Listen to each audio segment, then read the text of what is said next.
amazingly exciting program.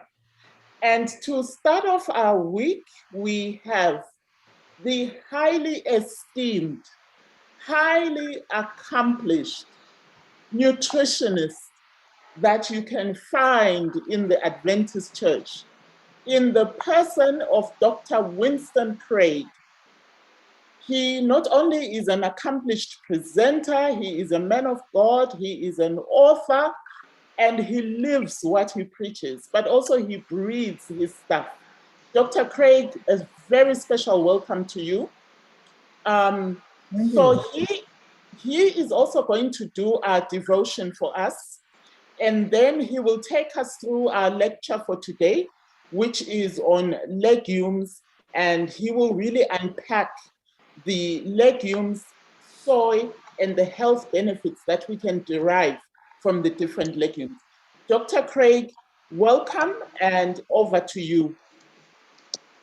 Thank you, and good afternoon to all of you, or good morning, depending on where you are in the world. But you see my picture of hello on the screen. Is that clear?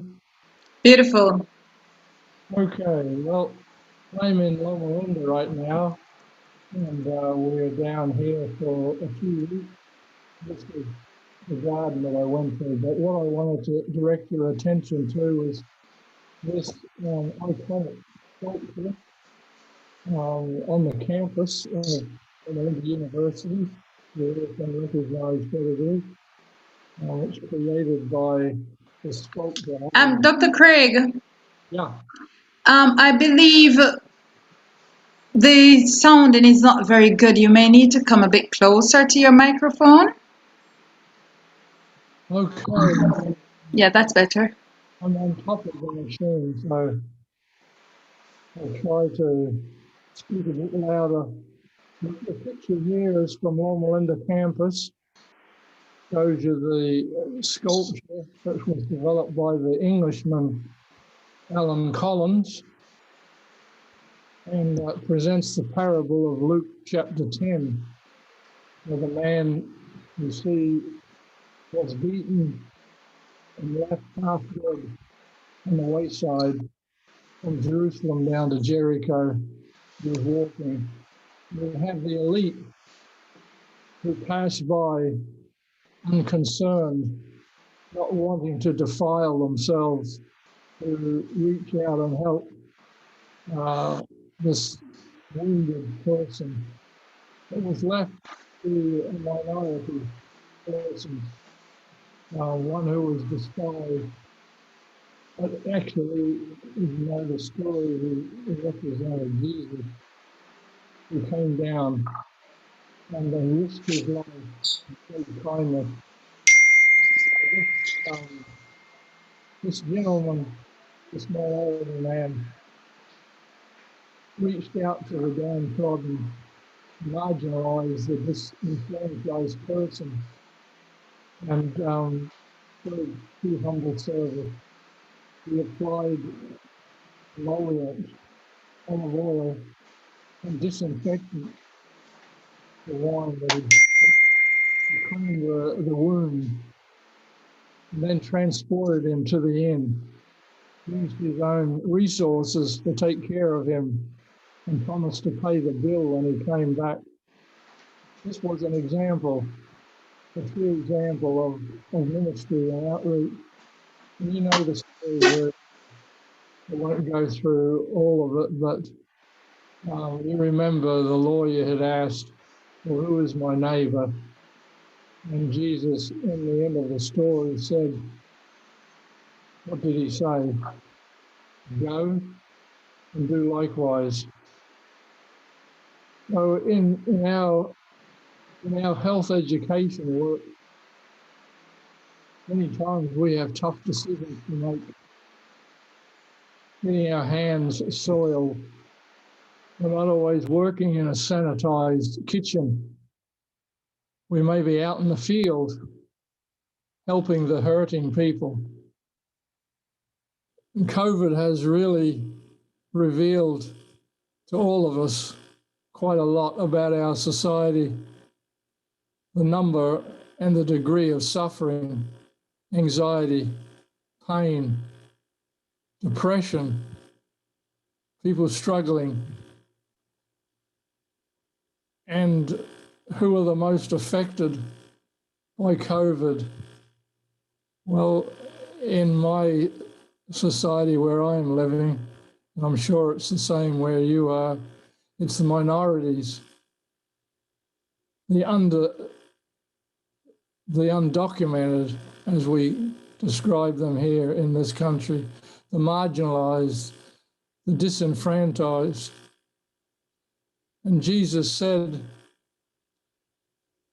whoever does it unto one of the least, one of these unnoticed, these little ones in society, the marginalized, are doing it for me. We are the hands of Jesus, volunteering, helping. Over the last few months back in Walla Walla, Washington, where I live, I was able to volunteer for an organization that helped the immigrant population, and I was able to deliver visa cards that were valued from $50 to $100 to help those that were struggling because of COVID. And it was amazing to see the joy in people's smile and body language when they received help, just not knowing how the ends can be met, struggling to put food on the table, with many children out of work, very difficult situations. And as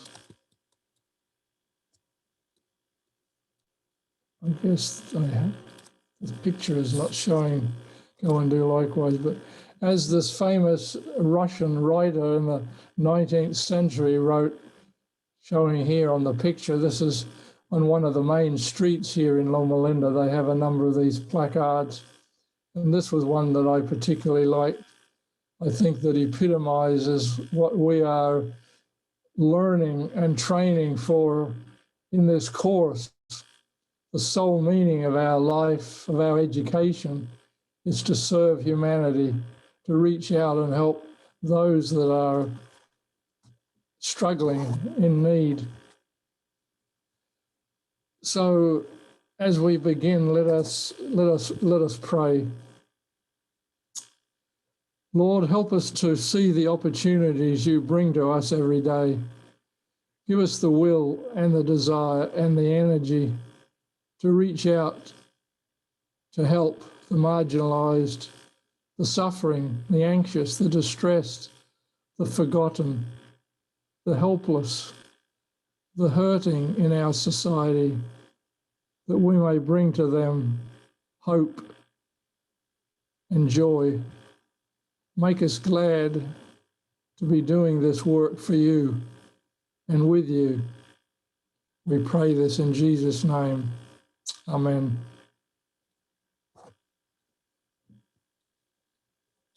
Okay, so we're in the business of service. Let us never forget that.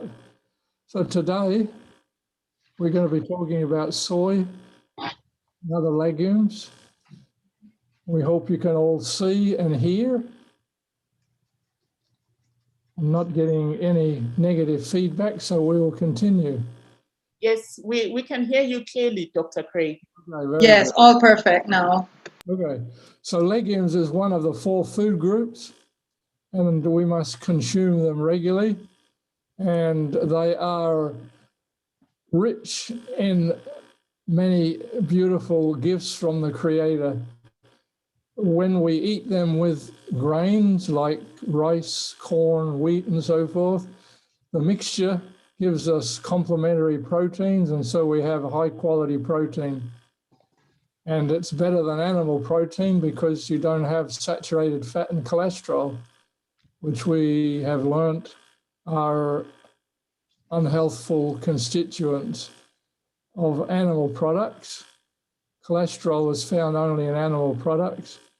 The saturated fat, of course, is found in all places where there is fat, but it's predominantly major fat in animal foods. There are some in plant foods, but it's not that prevalent. It's also, legumes are also rich in phytochemicals.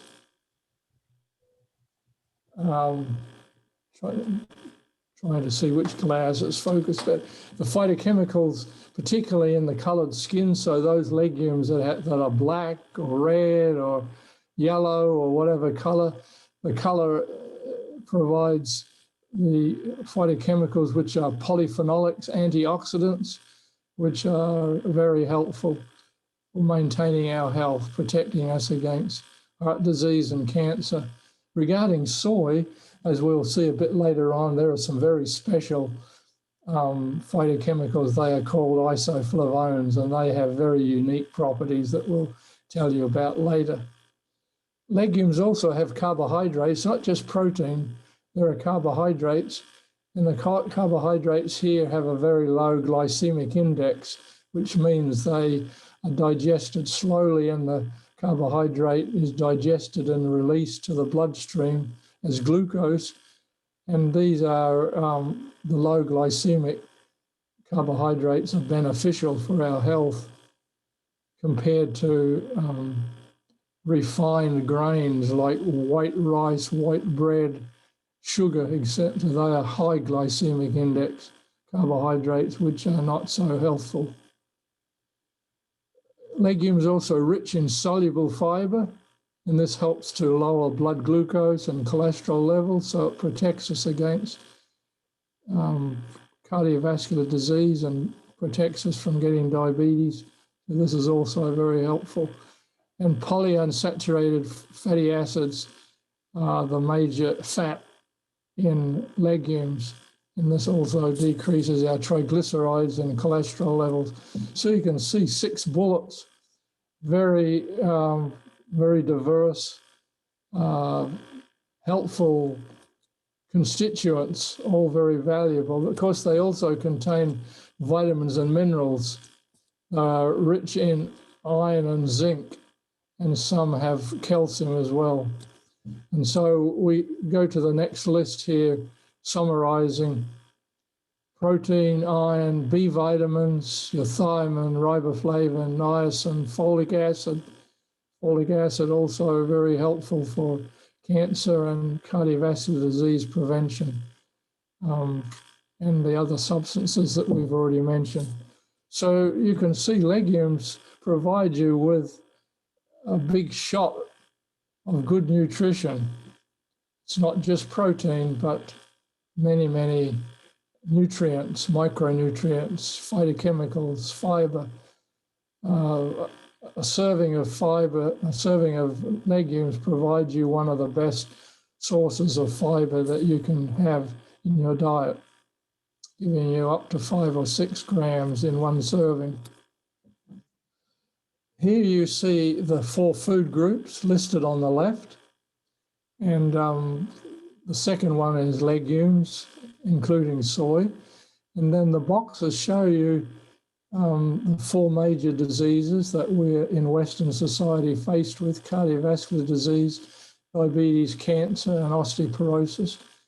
And an X in the box represents that there is scientific literature available that supports protection against that chronic disease provided by that food group. And you can see for legumes, there is an X in every box. So there are protection provided by legumes for all of these chronic diseases. In fact, most of the food groups provide protection. We're just going to focus on legumes, and I'm going to give you just a handful of studies to show that legumes do protect against all these major diseases. First of all, you can see here mortality, general mortality. Legume consumption statistically provides significantly associated with reduced risk of mortality.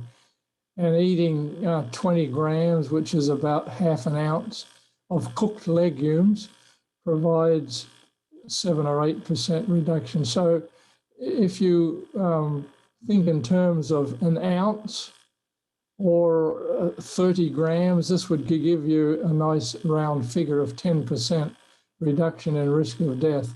So you have thinking that would be about a quarter of a cup. So half a cup would be double that. So eating that every day, you can see you're lowering your risk of death significantly. Now, regarding cardiovascular disease, this was a study of nearly 10,000 people eating legumes, cooked legumes 4 times a week. They lowered their coronary heart disease by 22%. The recommendation, you see, the American dietary guidelines recommends that we should eat 3 cups a week, which is about half a cup a day. So that's about 1 serving a day. So moving to black beans, in the second study there, this was a 10-year study where they tracked people, and they found that 1/3 of a cup of black beans lowered the risk of a heart attack by almost 40%. So very good protection against cardiovascular disease. And one of the reasons is shown here. This was an analysis of 10 different clinical trials, 1 to 2 months. And you can see the lipid changes, cholesterol levels, LDL, which is the major atherogenic cholesterol, triglycerides.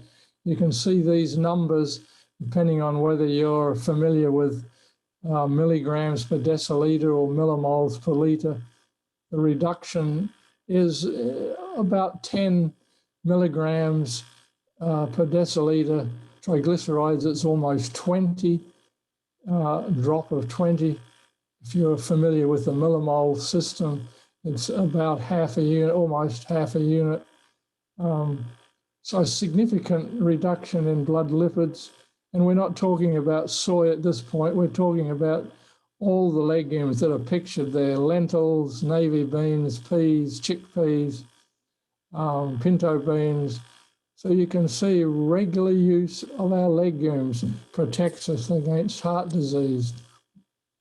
Regarding cancer, you have a regular intake again, 1 serving a day, you can be protected. Different cancers, you can see some of them listed there, and the protection of the order of 50%, some a little less, some a little more. And so for beans and for lentils, protection against heart disease, cancer, and diabetes. And here we're comparing people in the 5th quintile. You can see that down in the bottom left of the screen. Q5, or the 5th quintile, is 65 grams. That's about 2 ounces, compared with the lowest quintile of consumption, which is about 1/3 of an ounce. So when you compare those 2 groups, the high consumers versus the low consumers, those that are in the high consumption, their risk of developing type 2 diabetes dropped 38%. For soya beans, it was 47%. For peanuts, 20%, etc. Soy milk, 40%. This was a Chinese study published a few years ago looking at the risk of diabetes. Okay, so that's the background for legumes. Now we're going to shift to soy. We need to quickly move along. There's a lot of data for soy. Soy is loaded, as I mentioned, with the special phytochemicals called isoflavones. We have the names there, diadzine and genistein. And the protein in soya bean is exceptionally good quality. And this was researched by Dr. Young at Massachusetts Institute of Technology 20 years ago. And he fed college students where their single source of protein was either milk or meat or egg or soy. And he analysed their protein status, and he could not find any difference in their nitrogen balance. And he concluded in landmark research papers that they couldn't find any significant difference between the protein in soy compared with those 3 animal proteins that I mentioned. We look at the effect of protein on cholesterol, lowers cholesterol about 5%. This was a study looking at whether the soya milk, which contained soy, of course, was from whole soya beans or from soy protein isolate. They found that either the whole soy or the soy protein isolate did the same job in lowering cholesterol. Typically, soy has about 7 or 8 grams of protein per cup, which is similar to what you get in dairy milk. They found that the soy in liquid form was more effective at lowering cholesterol than when it was used in baked goods like muffins or granola or whatever else you're making, bread or whatever, you put soy flour in it. And the effect of lowering cholesterol was similar to that with soy fiber, which is well recognized as a good way of reducing cholesterol.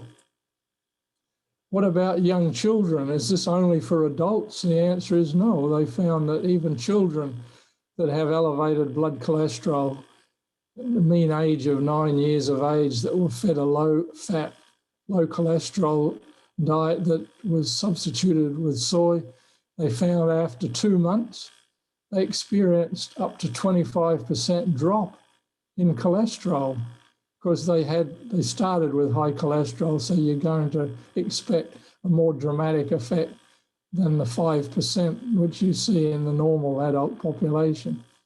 This was in comparison with a standard low-fat, low-cholesterol diet. So is it too young to start on a soy consumption? The answer clearly is no. Young people sometimes are hard to convince about dietary changes, but you can see that it's beneficial even for young people.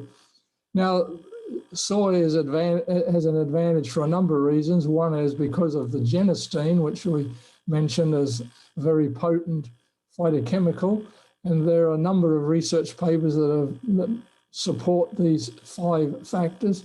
It not only lowers cholesterol that we've talked about, but it also protects your LDL cholesterol from oxidation. And we know that oxidized cholesterol is the major trigger for the plaque formation in our arteries. So this factor is a very crucial one. It also prevents blood clots, and it improves the relaxation or vasodilation of blood flow, so you get lower blood pressure, as well as when there's been an artery insult because of cholesterol deposits, it helps with enlargement of the artery cross-sectional, so the flow is better. So lowering cholesterol, protecting against oxidation, inhibiting blood clots, and lowering blood pressure are all factors related to genistein, which is in the soy product.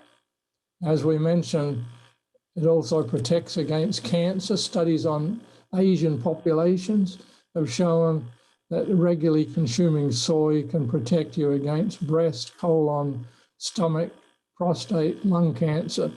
And it will vary depending on the study, depending on the amount consumed, depending on the cancer you're looking at, but it can vary from 30% reduced risk up to 80%. This is a study done at Loma Linda with soy milk, and you can see the blue represents no soy milk, the green having 1 cup a day, and the red represents more than 1 cup. And you can see that soy milk lowers your risk, men, of prostate cancer. And in this study, the numbers were small, so the more than one shows a dramatic drop. But in other studies, you will see I've drawn a line there. This is where the other studies generally are, about a 30% reduction for people who have 2 or more servings. For women, breast cancer, this was with Asian American women, essentially not eating tofu, is this top bar. Those who are eating tofu more than 4 times a week, so that's 5, 6, 7 times a week, that's almost daily. You can see their risk is reduced from here down to here. So this is about a 30% reduction in risk of breast cancer by eating tofu every day. Now, a study showed that women that were born outside of the United States, their risk reduction was up to 50%. So it's an advantage to be born outside of the US, according to this study, right? So what is the meaning of this? Well, these Asian American women from Indonesia and Philippines and Japan and other places, the children were born overseas and they were raised as children in their countries, and they were adults when they migrated to the US. So it's what they consumed when they were children that gave them extra protection. And other studies have shown that soy consumed during childhood or adolescence provided an extra boost of protection against breast cancer later in life. So again, we ask the question, is it too late? Obviously not. Even children should be eating legumes and soy, as they will be getting protection for later in life. Now, some people raise up their hands in horror and they hear things on the web saying, oh no, these isoflavones, they're estrogens, they're dangerous, they're going to elevate our risk of breast cancer.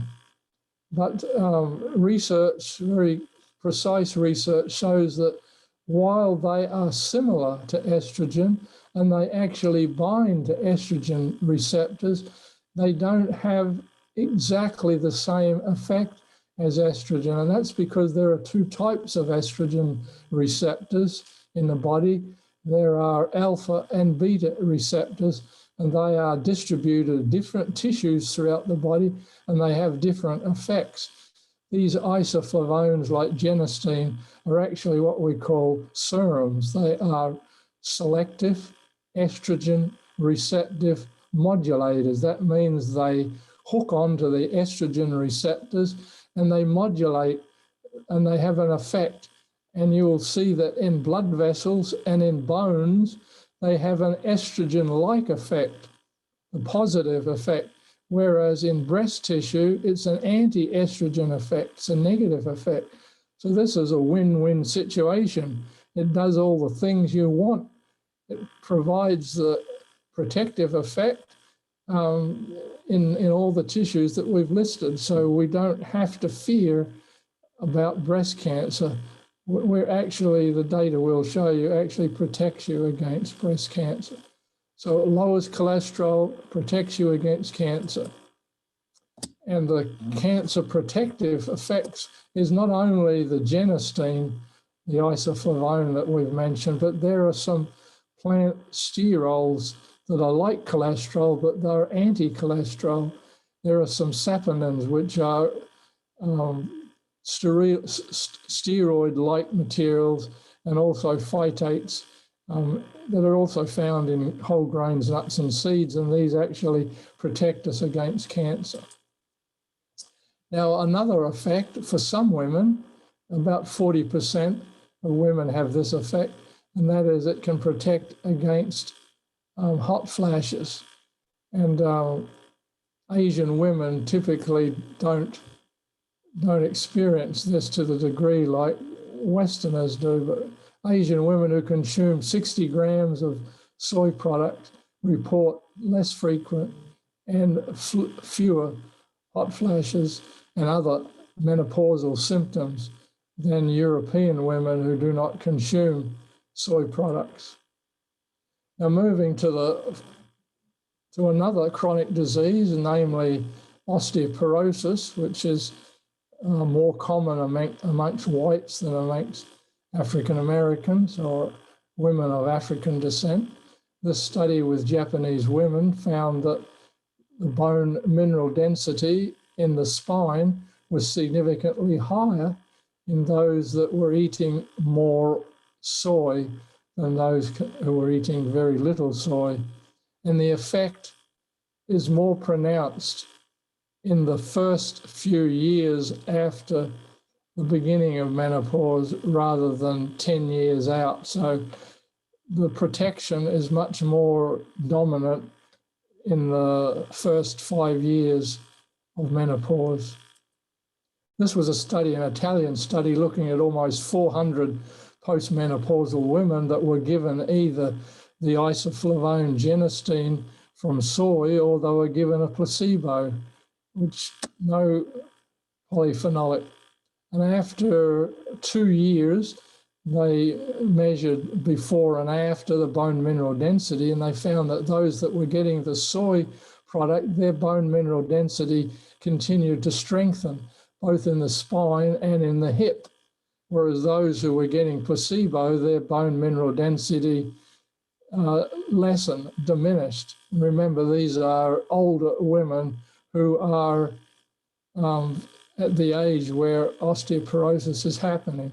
So no protection, it continues. Take the soy and there was protection. So one of the major ways that one can get soy, of course, is tofu, scrambled tofu with a little bit of turmeric to give you some coloring and garlic to flavor it. Another way would be using soya beverage.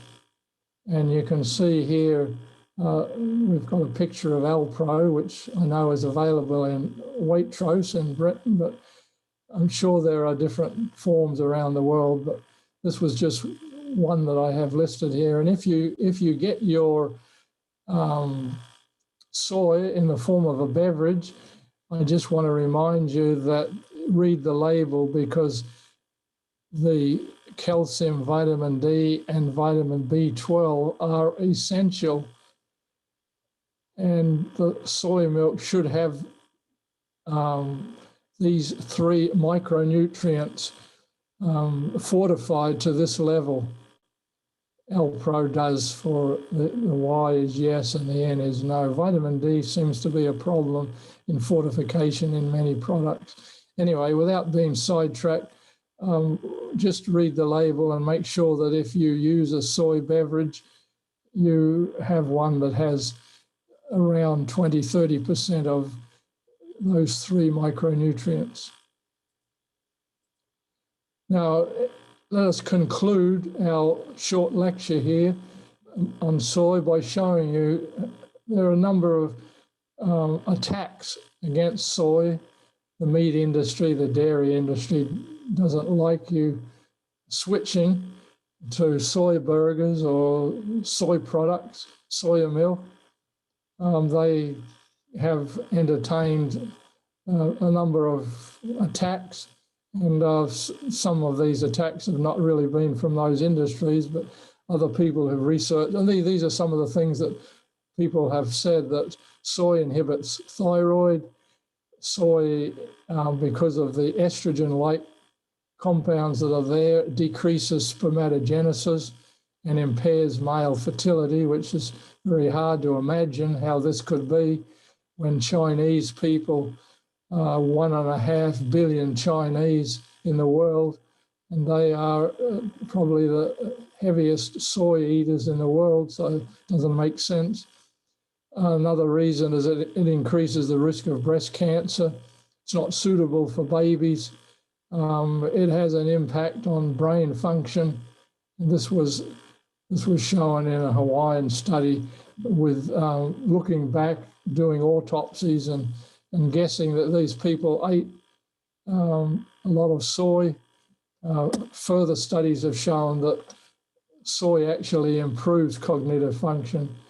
And then, of course, we have a risk of allergies, and soy does cause allergies along with some other plant foods. So let's take a look at one or two of these. We won't mention all of them, but soy and thyroid has probably got a lot of press. And a recent study showed that soy foods don't adversely affect thyroid function in healthy men and women, emphasizing the healthy. However, soy can impair thyroid medication in hypothyroid patients. So the conclusion of the authors was that no, that patients that are hypothyroid, they don't have to avoid soy, they just need to ensure an adequate intake of iodine. And the major source, of course, is iodized salt. Make sure it's iodized when you use soy.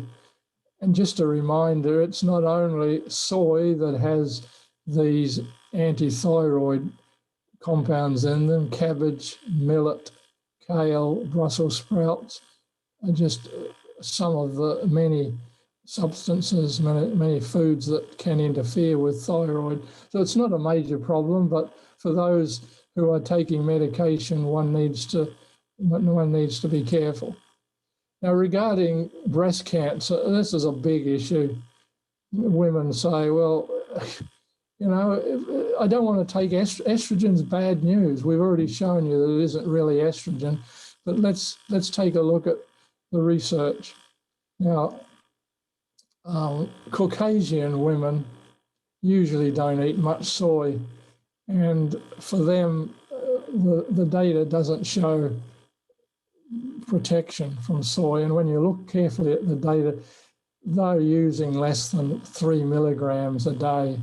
So their intake is so small. But this analysis, meta-analysis of Asian women, they looked at different population groups, those that were having 5 milligrams of isoflavones, the genistein or less, and the medium group, the green, 10 milligrams a day, and then the red group was 20 milligrams a day. And to put this in perspective, I've written down here at the bottom that a normal serving of tofu is about 30 milligrams. So if you were to have a serving of tofu once a day, that would be kind of to the right of this red group here. The 30 milligrams would be over here. So what does the data show? Relative risk of breast cancer. As you increase the soy intake, what happens to your risk? It doesn't go up, it goes down. The isoflavones are protective. They don't increase the risk. So then let's take a quick look at the Chinese study that looked at breast cancer survivors. Is it safe for them who've had breast cancer and maybe the breast has been removed or they've had radio or chemotherapy, whatever? Almost 1,500 survivors, they followed them for 5 years and they tracked their diet. What did they find? That soy did not have an adverse effect on their survival. Soy did not increase the risk of breast cancer reoccurrence. Okay, this is what the data shows in a number of studies. And so in spite of what the web will tell you in terms of, it's dangerous, it's, whatever, there is not any good clinical trials to show that breast cancer survival drops off if you take soy. So we're not saying rev up, increase your use of soy, but if you've been using soy when breast cancer occurred, you don't have to change your habits. You can continue, there's no risk. Now, what about safety for infants? All these female estrogen compounds just being bombarded with a bottle after bottle of soy formula. Well, all I can say is soy formula has been used for over 60 years. Millions of infants around the world have been fed soy formula, and we don't know of any growth defects, no endocrine changes, no changes in puberty. The isoflavones that are in the soy formula apparently don't have any negative effect. Growth curves are the same as other formula children. The data does show that the affinity for the estrogen receptors in infants is quite low, so we don't have to worry. So in conclusion, soy is a highly nutritious plant protein. It is safe for our children, and we didn't talk about it, but it's good for the environment. Compared to meat, it uses less land, uses less water, and it produces less greenhouse gases. So its carbon footprint is a whole lot less than meat. It protects against cardiovascular diseases and cancer. It diminishes bone density losses in postmenopausal women. It does not, emphasize not, increase the risk of recurrent breast cancer, and it doesn't diminish male fertility or cognitive function. And Naveen asked me to mention just one picture here about corn, since it's become popular in different parts of the world. And is it safe? Is it not safe? Let me just conclude my lecture with these 7 points. It's been used for 40 years, so it's not something brand new to the human gut. It's a microprotein made from fungus, Fusarium venenatum. It's not a regular plant protein, but it comes from a fungus. It is rich in protein, rich in fiber. As you know, it's used as a meat substitute. Many people use it in place of other meat substitutes. You know, there are many that are based on peanut or groundnut, as we know it in Africa, or gluten or soy or pea protein is now becoming very popular. We have so many different choices. And corn is just one of them. It may have adverse effects. There are some people who are allergic to it. It can be low in sodium and fat, although products are formulated. They take the protein and they do add sodium and fat to it. So you have to read the label to see what the nutrition content is. But it tends to be low in cholesterol and saturated fat because it's not an animal product. It, along with soy, has a low carbon footprint, and it may lower blood sugar and blood cholesterol levels. And you can see summarized there, it has a lot of good properties. And read the label, because some products may add gluten or egg white. And if you're a vegan, or you're allergic to gluten or allergic to egg, you don't want to risk a reaction. And so it's important in all cases to read labels so you know what you're getting. So in summary, legumes are great. Soya beans have a little extra advantage, a few extra benefits. And if you want to choose corn, there's no dangers unless you read the label and see it has things added to it that you don't like or don't agree with. So that's the end of our lecture, and we see your beautiful faces there, some of you. Some of you are hidden under a name. That's okay. Welcome back. I think our director is somewhere there. Or I'm here. I don't know if I'm right here. I don't know if you have any questions or time to cook and eat. Yes. Yes, I think now we'll take a few questions from the class. If you'd like to ask a question, please raise your hand. Now, those of you who are on mute, I think I can still see your hands. So just raise your hands. I see Lauren, you will be the first one.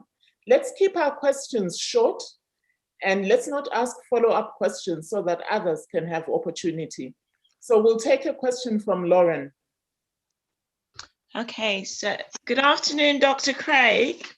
Good afternoon. I have a question for you, and I'd like to find out, are phytochemicals destroyed during cooking or not? Or other cooking methods?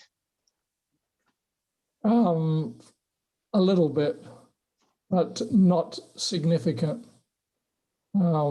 Clearly that would be bad news, since I don't know anybody who eats legumes, peas, beans, or lentils without cooking them. Maybe some like sprout or something, but yeah, the destruction is a little. But in some cases, in many cases, actually, the phytochemicals are made more available. For example, we talk about tomato and we'll talk about broccoli. Tomato has a red pigment called lycopene, and it is protective against cancer. And you get it in canned tomatoes, fresh tomatoes, pizza, or wherever you get tomato, you get lycopene. And the lycopene, when it is cooked, it is absorbed into your bloodstream 3 to 4 times more effectively.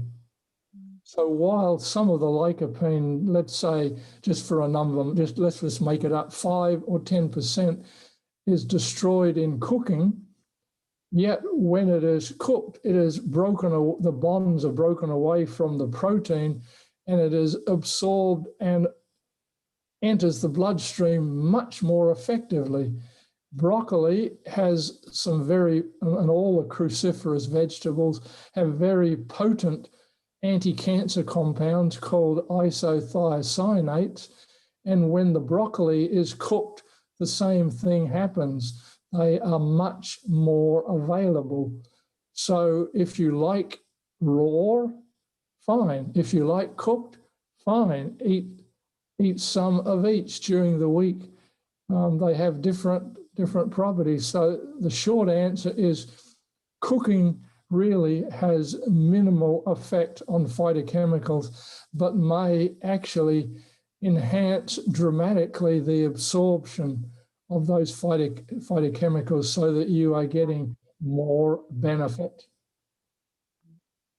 Thank you, Dr. Craig. Let me also just mention that we are going to have a theoretical exam, not just a cooking exam, but also theory. So take this chance to ask your questions. Take this chance to also, well, it's too late for you to take notes, but when you watch the replay, please take notes. There are going to be questions about legumes in the exam. There's someone whose hand is up. They have a Huawei 20 Pro LG. Please ask your question. Hi there, it's me, it's Lorna. It's just that I needed to use another device to put my hand up. Okay. My question to Winston is the fact that corn, tofu, are they not processed? They're not in a natural state, is that correct? You're referring to all of the products that we've mentioned? Yes, and like even soy, I can see is the natural beans, but the corn and the other things, it appears to be processed tofu. Yeah, well, if you are they are minimally processed, so sometimes processing can be an advantage. For example, some people have a gas reaction to beans, and let's say soya beans, for example, and you can make, when you make your tofu, of course, you're precipitating the protein from soya bean and you're removing the carbohydrates. It's the carbohydrate sugars that are there which cause the gas. So you're not losing, nutritionally, you're not losing anything of the protein, or the phytochemicals remain with the protein. So they are there in the tofu, but you are removing the carbohydrates which produce the gas. So that would be an example where the minimal processing actually is an advantage if you are wanting to be whole foods, plant-based in your approach. And of course, you would use the whole soya bean and cook it like my mother did. We used to have cooked soya beans in the pressure cooker every week as kids growing up. So you know, modern processing methods are available today for convenience. So, you know, these are the choices that you have to make. There's minimal processing, but, you know, even things like grape juice is a processed food, right? You're squeezing the juice out of the grape and missing the seed and the skin fiber. So I'm just suggesting that there are many processed foods that we use, but we wish to choose the ones which are minimally processed at best, so that we are, you know, even when we look at certain oils, extra virgin olive oil is not the whole olive. It's been processed, and sometimes when you look at sunflower seed oil, it has been treated sometimes with charcoal or something. It's to remove impurities. So sometimes the point I'm making, that sometimes the processing is done to protect our health. Not always, of course. Sometimes in the case of grains, they are milled and the bran and the germ are removed. That's the sort of processing we don't want. So I don't know if I've answered your question. We're saying that, yes, they are minimally processed, but I think we can handle a little bit. And if you don't like that, then of course you change your diet selection to include only whole foods with zero processing. Thanks for your Thank question. you. Okay, thank you very much, Dr. Craig. I don't see any more hands. Are there any more questions or comments? Are people surprised that soy is actually beneficial? Because I know when I went on this course, I was one of those who didn't touch soy with a 10-foot pole. But yes, Dr. Craig convinced me. So I went back to eating tofu. I still struggle with the milk part, but I eat tofu, I eat soybean. So yes, I see a hand, Nadia. Good morning. My question is there, say you're buying the soy, not the soy, you're buying the tofu, is there a better brand to choose from? Well, it depends where you live. I'd have to defer to Davina to answer the question about brands, because I'm only familiar with the western part of the United States, and I have traveled. I'm in the west part. I'm in the west part of the United States also. I'm in Arizona. Oh, okay. I'm sorry. I didn't know we had some neighbors listening. Maybe my wife does the shopping, and I'm not sure. We usually buy it in a tub in the refrigerated section. I don't know. You can buy soft or you can buy firm, and I think that only has to do with the precipitation. You can do it with calcium salts or with magnesium salts. And one gives soft and one gives firm. If you are wanting a little extra calcium in your diet, which is always good, then you use the calcium precipitated tofu. And I'm sorry, I don't have the name of the. I know all the soya milk brands off the top of my head, but the tofu I don't know. Can I just come in? Can I just come in here and comment that you can learn to make your own tofu? Sure. For those who are concerned about processing, Lorna is nodding violently there. Secondly, what I've found is that if you go to Asian shops, right, so your Chinese shops, your Filipino shops, if you live in an area where they have those kind of shops, they normally would have tofu that is made in the traditional way, and that is less processed than the more industrially produced tofu, if I can say that. So you do have options. Right, okay. We used to teach our freshmen at Andrews University when I was teaching there. One of the classes was making tofu. So it's very simple. You just have to have the ingredients, the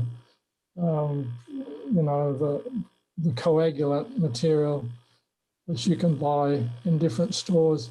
I do want to add one other thing because it's important, and that is, while I am stressing the value of using soy, and there are different ways that you can get soy, because we've mentioned tofu and soya milk, I do want to emphasize that good things are not necessarily good when they are done excessively. I have some people who think that because soy, one serving a day is good, that 3 or 4 servings a day is much better. No, it doesn't work that way. Please do not go over the top. Every good food that God has given to us must be done with balance. Fruits, vegetables, grains, legumes, we need to select widely from all of these, and people who eat soy at their meal 3 times a day, that's not balance at all. Okay, there was another question. Okay, there's a hand from Yvonne. Hello, hi. Thank you for the presentation, Dr. Winston. Just a question, you may have addressed this already, it may have been answered already, but where possible, is it better to buy organic soya milk products if you're unable to make your own? You're asking where can you buy the organic, or are you saying are organic better? Yeah, is organic better to use or to purchase? Well, there's a lot of concern about GM, genetically modification of foods. And of course, soy is one of those products, along with corn and canola and others that are widely genetically modified. And they do this for various reasons. That's a whole nother story. But these are available, of course, in the States. We can buy GM-free organic soya milk and tofu. They are labeled. If you are making your own, of course, you have to buy the soya beans, which are GM-free. And so in Europe, I've traveled quite widely in Europe, and they are much, much more sensitive about selling GM products. These are available in many stores. For example, here in Arizona and in California, we have a store that's called Sprouts, and they serve largely only organic products. The data on GM is a bit ambivalent. There are some heavy proponents. There are others who say it doesn't matter. My daddy always taught me as a boy, when in doubt, leave it out. And I think until I'm convinced that GM is absolutely totally safe. I'll tiptoe around the products as best I can to avoid them. Of course, you cannot totally avoid them because you don't know always what one is eating, but do your best. Organic is also to be an advantage. Your pesticide level is less, particularly with feeding young children. I think older adults, it's not so critical, but for children, using products that are less contaminated. You can also buy sprays. I forget what we call them now, but some of you know what I'm talking about. You spray it on the fruit or the vegetable, and it's just water and citric acid and bicarbonate, and it really cleanses the food of some of the, largely of the pesticides and other things that are on there. And the chemicals are, none of them are harmful. They're all things that are found in the body. And after you wash them, you can then rinse them with water 2 or 3 times. And this is a way of not sanitizing, but certainly cleaning away a lot of the unwanted substances. So if you can't buy organic, you can't find organic, then you can use these methods. Otherwise, you peel the fruits. Clearly, a pineapple, kiwi, and orange, banana are all peeled, but the other ones, it's a tough choice to make because your apples and peaches and so forth, the phytochemicals are concentrated in the skin. So you want to buy organic in those areas where possible. I'm sorry, a long response. No, thank you. Thank you, Dr. Craig. We'll take one more question from Florence, and then we will have to move on to the practical aspect of today's lesson. So, one part. Florence, thank you. Thank you so much, Dr. Winston Craig. It's been very, very informative. Apologize for the light here. I've just finished work and I need to go and pull the curtains. Quickly, just to say, regarding impotency and young boys, how do you convince the family now that soya milk is actually okay for young boys? Probably as easily as convincing many ethnic people to take the COVID vaccine. All right. In other words, it's very difficult to overcome tradition and social media warfare.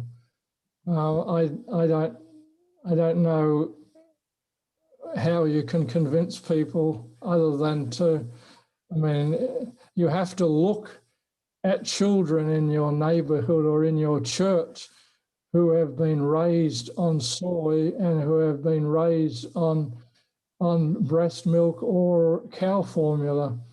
And there's essentially, there's no difference that you can tell in any of their behavior. I mean, the children who have been raised on soya milk are not more prone to be bisexual or gay or transgender or anything else you want to describe it as. There's just no data, zero data out there.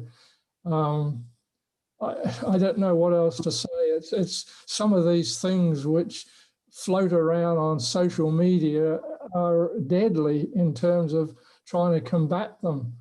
I gave up with Facebook because it just was so annoying to me.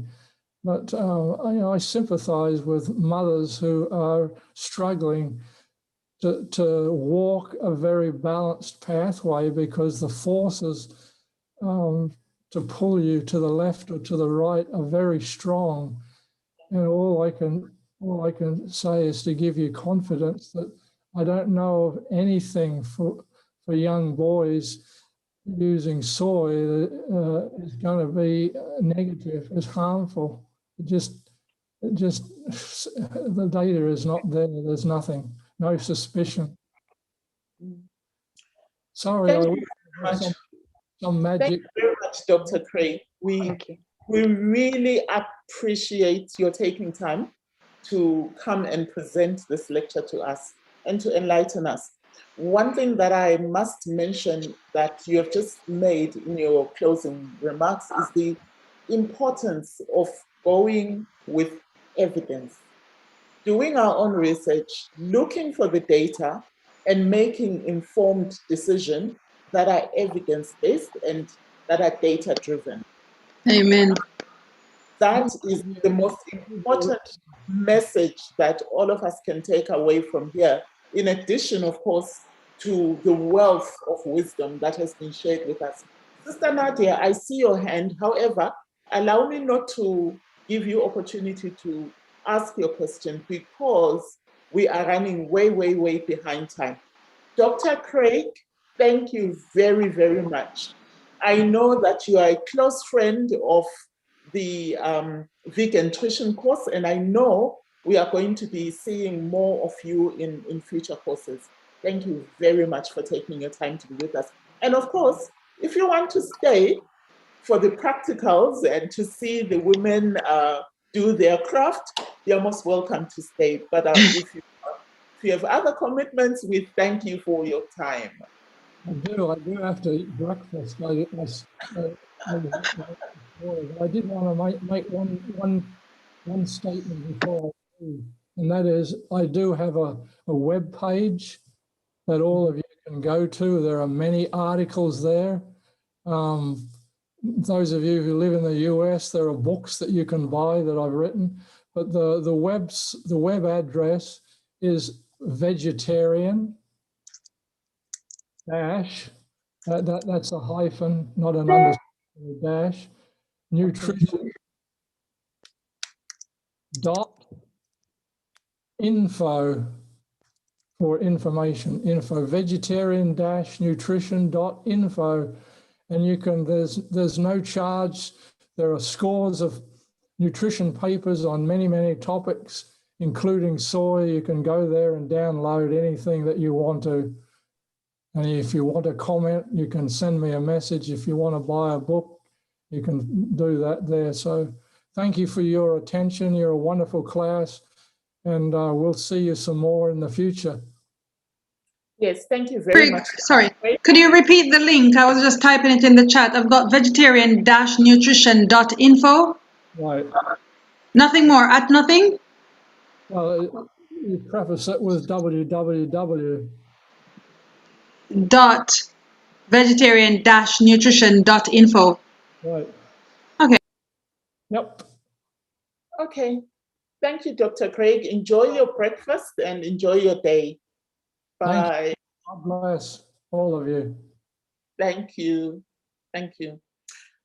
So ladies, I don't see any gentlemen on the chat today, but if they're there, it's now work time. And today there are 3 demonstrators. So Davina will start, and then I will follow, and then we'll have Sister Myrtle, and we'll go back to Davina. So let's go and put our aprons on. But before we do that, I'll hand over to Davina. She will explain to us what she is going to demonstrate and take you through this evening or this morning for her. All right, fantastic. I would love to see the cameras undone because you're supposed to be in your kitchen. You're here at a cooking course. Wonderful, Gloria. I love that. Lorna, what have we got going on there? You're on mute. Lovely. I love to see Lena getting ready for, yes, she's ready for the craft. Excellent. Dale, what have we got going on in the background? Excellent, in your kitchen. Telma, Abigail, well done, well done. Loy, Judith. Yeah, I love to see this. All right, so we are gonna start out with milks, right? And then we are gonna move from milks to cream. We're gonna do a basic, a low-fat cream, which is the lowest fat cream you can ever find in vegan cuisine. Can't get lower than that, but it works as a fat, and it's really good. And then we're gonna go into single cream, and we're gonna go into some spin-offs of creams, and we are also gonna do custard. Vegan custard from scratch. And if time permits, I will throw in the yogurt. But if it doesn't, we will do the yogurt another day with someone else. Now, I ask you if you were able to soak some beans. So either it's soya beans or it could be white beans. Let me hear what beans have you got soaked. You don't have to do both. You can do just one. Lena, what beans did you manage to soak? Soybeans. Excellent. Abigail? Butter beans. Butter beans. Ooh, lovely. I like that. Anyone else? Florence? White bean. Who said white beans? Nadia. Excellent, Nadia. I got cashew first. So cashew. Oh, you've got the cashew. All right, all right. Yeah. So the cashew is for the next, next presenter, right? Okay. Anybody else had a plant-based beans from tree beans? I have a cannelloni. Cannelloni? Yes. Cannelloni. However, it's not soaked for 12 hours according to the package. Does it matter? It's sort of like 2 hours or... That's fine. We're going to go ahead with it today. Yeah. Okay. It will be easier to blend if it is soaked fully, but yeah, we're just going to go ahead with it because it's okay to give it a try. At least you know for next time when you want to do this, because you know what you're learning at this class is not just for the class. This is to make a lifetime change, right? So you will be doing this in your lives over and over. So even if you don't have it 100% today, you will know the right methods to use going forward.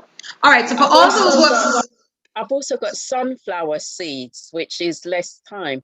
Can that be used? you can also use that. Yeah, that's fine. That is fine. That's also makes a milk. Yeah, that's okay. And that wouldn't need sort of like the long 12 hours. It's been only soaking like two and a half hours. Yeah, that's fine. You can use the sunflower seed. Yeah. Okay. All right. Running to the kitchen now. So yeah, 1 minute. Everybody to your kitchen. I'm going to talk you through the milk, and then we will do one cream, and then I'll hand over to the next presenter. And then Boosie, I hope if you don't mind, I actually go one more time before Myrtle, and then I can go after Myrtle again because I've got so much on my list here. Give me... Fill me in between so I can wash out my blender and clean up and get ready again. Okay, sure, that's fine. Right. So for this milk, right, we need 1 cup.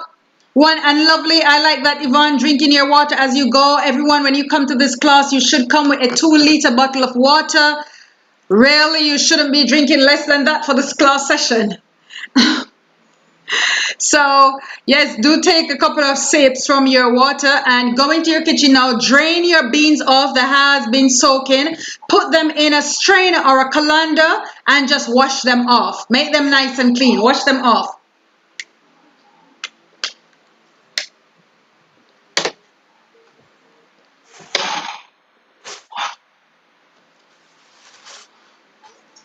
All right. Are we ready? Have we got our beans drained and washed? Quickly, we've got to move quickly. I'm setting the timer because we've done week 1. Now we need to start stepping up our speed. So when we go in our kitchens, we don't have to spend all day. But whatever time we spend, when we come out, we should have gotten a lot done. We should say, wow, that was a productive time in the kitchen. And the family should be giving you kisses, kisses, kisses, kisses, kisses, kisses, kisses. Thanking you for all the lovely things that you have produced from your kitchen. And they should be running home to go to Florence's kitchen, Dale's kitchen, Edwina's kitchen, Claudette's kitchen. I'm going to Auntie Claudette's kitchen. All right, so we drain our beans. We want to throw 1 cup. We want to throw the beans because we should have just soaked 1 cup. So we want to soak 1 cup of beans to 2 parts water. So you can go 2 parts water to 2.5. But if you want a rich, creamy bean, you want to go 2 cups of water, but 2.5 is fine. Don't go 3 cups of water. I know most recipes out there says 3 cups of water, but the problem I have with that is when we're ready to make things with our homemade milk, like you're ready to make your homemade butter and you want to curdle the milk, there is not enough protein because there's too much water and too little protein. So you don't get a really good curdle to give your butter a good kickstart. When you want to make things like homemade yogurt, you don't have, again, it's just not enough protein and not enough fat in the thing, because it's really water. It's too much water when you go 3 cups. So if you're gonna use it just for milk, right, you are fine to use 3 cups of water. But for today's recipe, I want us to go between 2 to maximum 2.5 cups of water. Because these creams that we're making, we want to use it to make the other things that we're going to springboard from.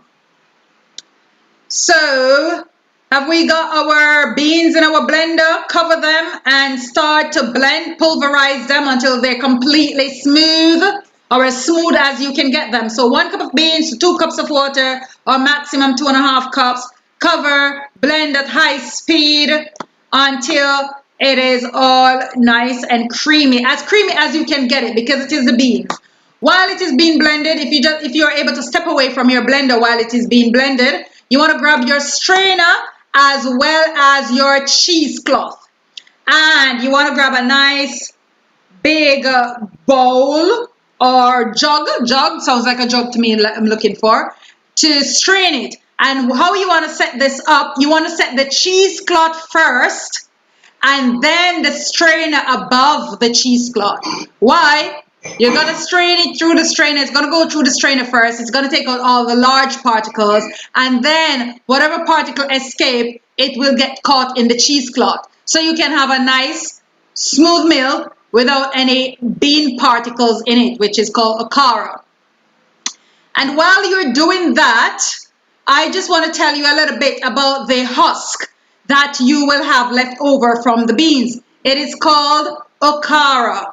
Now, this husk is super rich in fiber, and it should not be thrown away. So maybe for some of you who have made your milks before from beans, you normally throw this husk away. No, listen to me. This husk can come together with a few ingredients to make a super duper corned beef, right? And it goes nicely in your loaves. So you can take your okara, put it in a plastic bag, throw it in the freezer until when you have some time to prepare it. You can use it to make, you can add it to your bean loaves, you can add it to your ancient grain roast, you can add it to your nut roast or loaves, you can add it to cookies, of which my colleague Myrtle will show you how to use your okara to make cookies. So even the one from the sunflower seeds, you can use it instead of the okara. So you're doing the sunflower milk, you can use the husk from the sunflower in the cookies that Myrtle is going to show you how to make the okara cookies. All right, where are we? How is the blending going? Hope all blenders are running by now.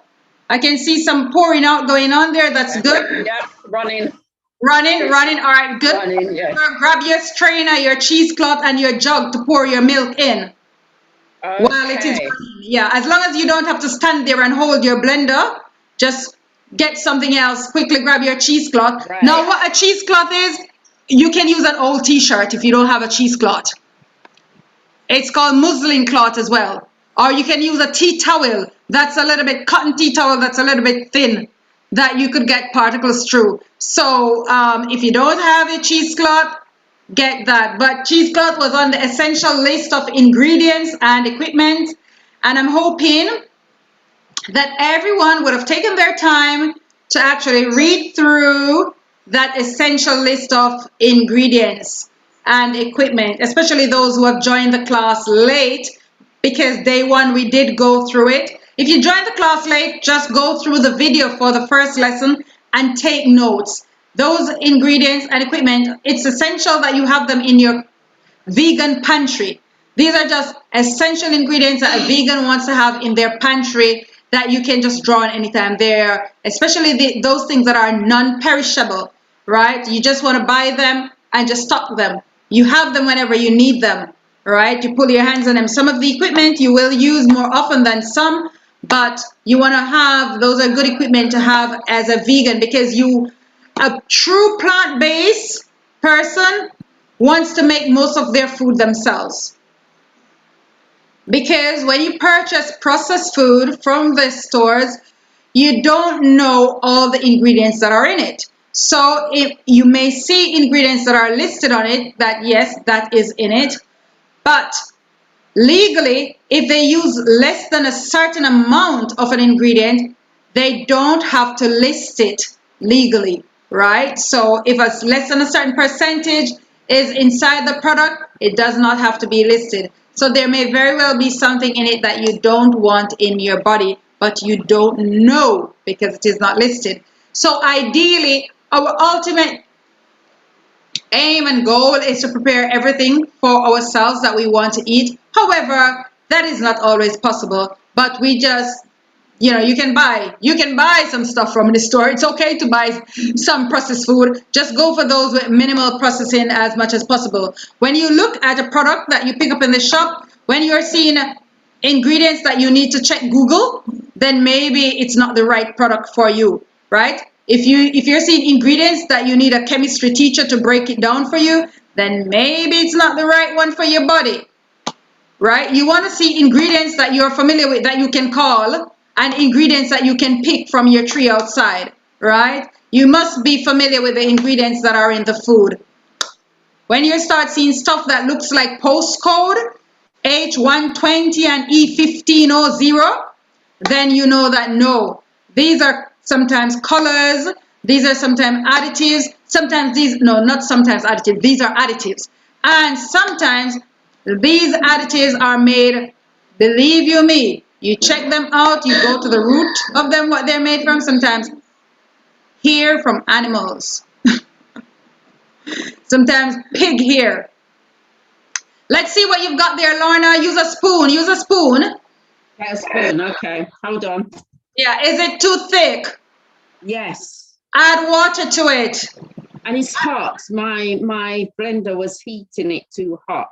Okay, all right. So if your blender is overheating the stuff, let me see. Use a spoon. You have to use a spoon to lift it. Okay, it just looks all nice and white and creamy to me. Hold on. Yes. Yeah. So anyone else have something ready for me to look at? Telma, I think the lighting. How does it look to you, Telma? Tell me. Hold on. It looks very creamy, and look. It looks good. It actually looks like a single cream. What have you got? White bean? Yeah, I have the navy beans actually. You've got the navy beans. Fantastic. All right, you've added some water to that, Lorna?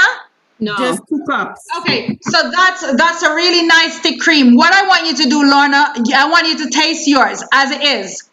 Okay. Hold on. I've got 3 spoons in my hand. Oh, wow. Telma, if you taste yours, it won't taste nice as it is, but taste it nonetheless because you need to know what this product already tasted it. It tastes horrible, and so I spit it out.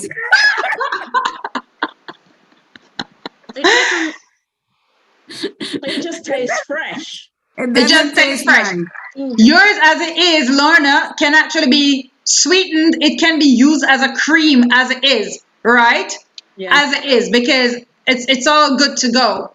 You could use yours as it is. Now, for the process that we're going to go through next, you can keep it as it is, right? As it is. Okay. Now, let's see. Lena, okay, which bean did you use? Butter bean? Soya? Soybean. Okay, let me see that again. It looks nice and rich and creamy as well. But it probably doesn't taste as nice either because it has got a strong bean flavor at the moment, doesn't it? I did not taste it. It is... Taste. It's got a strong bean flavor at the moment. Anyone else ready? And it is not cooked? No, but that doesn't mean you can't just taste a little bit on the tip of your taste buds. You need to know what a product tastes like. So as you take it from level to level, you will know the changes. You will know the difference. What bean was it Lorna used that tastes actually nicer? What bean was it you used? Sunflower. Sunflower seed. Oh, the seed. Oh, okay. She's all ready to go. She's all ready to go. Nice single cream there, right? With that, Gloria, let's see what you've got. Use a spoon, Gloria, so I can. Nice and thick as well. Can I strain this? Yes, all those who use the beans need to now strain it. Get your cheesecloth, put the cheesecloth over your jug first, and then put your strainer in the cheesecloth. Yes, and then squeeze, but you want to squeeze to get out the liquid, but you don't want any of the okara to come out. Otherwise, after you've made your first strain, you can give it a second strain. Oh. Yeah, you can give it a second strain to ensure that you're getting out all that extra fiber. Okay. Yeah. Strain through your strainer first, Lena, and then through your cheesecloth. This up and this. Yes, you can do it that way. Yeah. So whatever gets out of the strainer gets trapped in the cheesecloth. Abigail, what have we got going there? Looks good. Doesn't it look good? I mean, it's not cooked as yet, but it does look good. It looks rich, doesn't it? Yeah. You can eat. Yeah. All right. So those who have strained, get your nice little stainless steel saucepan. Stainless steel saucepan, a nice big stainless steel saucepan. And make sure your milk is strained. So if you have to strain it a third time before you pour it in the saucepan, go ahead and do that. Stainless steel saucepan. Every single one of them.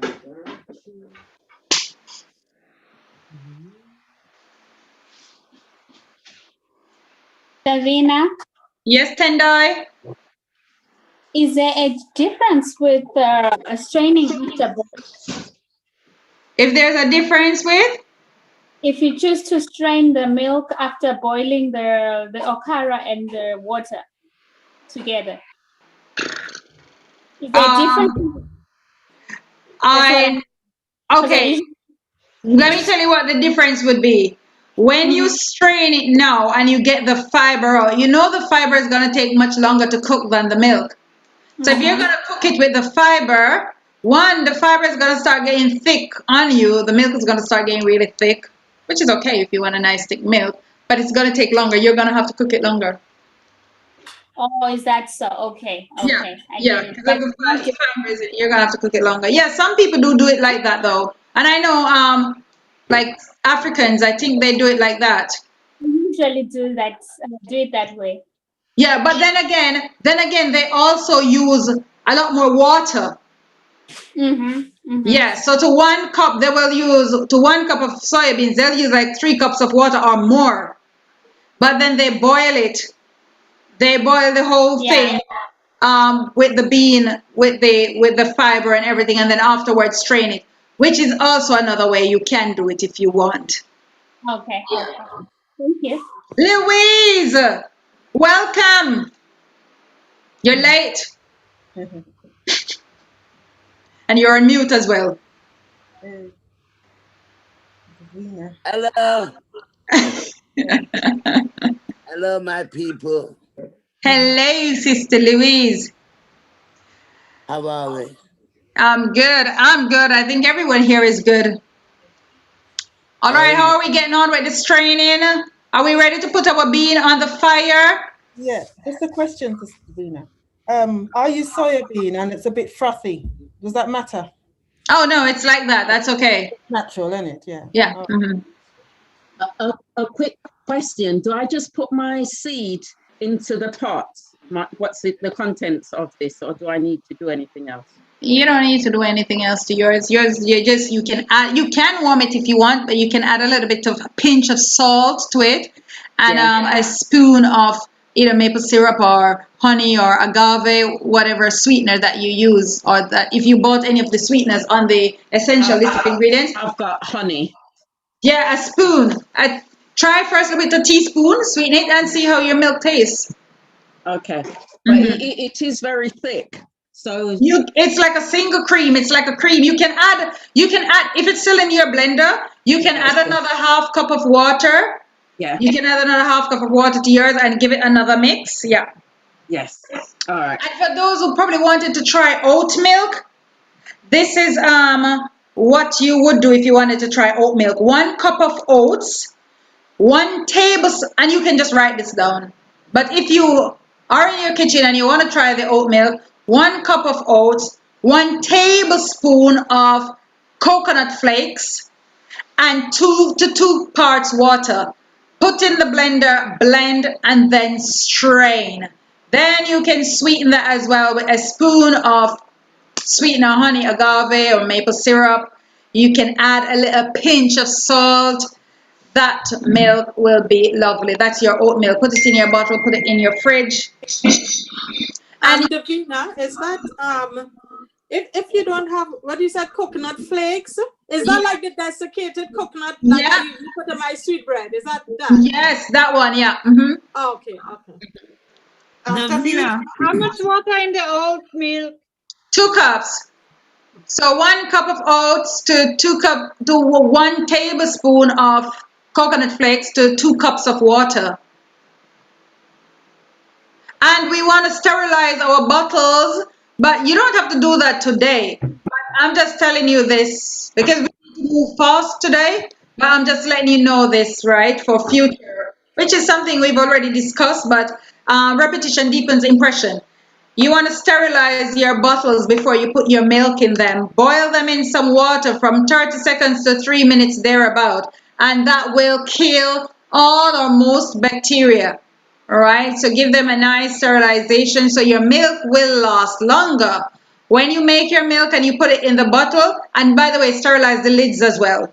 When you make your milk and you put them in the bottle, make sure you're using nice clean hands or wear gloves or something not to recontaminate your bottles. And when you put your milk in and you close it, you can put it back in a big nice stock pot with boiling water and keeping it in it for about 30 minutes, 20 to 30 minutes thereabout, and that will help to sterilize your milk. With the sweetener for the milk, Davina, would that cause the milk? Is it agave nectar to sweeten the milk? Would it shorten the I don't want to say shelf life, but the time it can last, if you know what I mean? Yeah, the shelf life. I am not aware of it gonna shorten the shelf life. Oh, okay. I mean, agave is something that is kept. You can keep it at room temperature as long as ants won't move away with it. Okay, or I can just sweeten it as I use it, isn't it? In what? The best thing would probably be to honestly to sweeten it as you're ready to go, because when you have the milk, you may want to use the milk for something else. You may want to use your milk for something savory. By the way, who just used the sunflower? Lorna, did you use the sunflower seed? Yes, I did. Did you sweeten it as yet with the agave? I just put the honey in. All right. Why? I wanted you to do a spin-off to split the mixture. Oh. Yeah, but that's fine. We're still gonna split your mixture, and you can still split it. Just pour some out, pour some of it out, and leave some in the blender. We're gonna add to it and make another type of nice sweet cream, a really thick sweet cream. Yeah, like a double sweet cream. All right. Okay. Yeah. All right. Yeah. Davina, it's Thelma. What's my next step? Well, Thelma, we're waiting for the rest of the class. Are the others, have you all strained your milk? Yeah, mine's on the fire. I have a lot left here. You've got a lot left in a lot of akara left. You need to squeeze some more water out of it. I'm trying. It's not getting much out. Okay, is your cloth doubled? No, single. It's single. Okay, well, that's a lot of akara you've got left there. Throw it back in the blender, add a little water to it and blend it again, Gloria. Just a little bit, like a half a cup or so. Should I do the same too? If you've got so much as her, because she's got like a big bag. That's my bag there. You look like you're getting the stuff out of it, Yvonne. Yeah. Are you getting out more, or has it stopped? It stopped. It stopped now. Should I put it back? You could add a little bit. You could add a little bit to it, yeah, and see if you could get more out. Because you want a little drier akara that will be used afterwards. Who is that? Nintendo.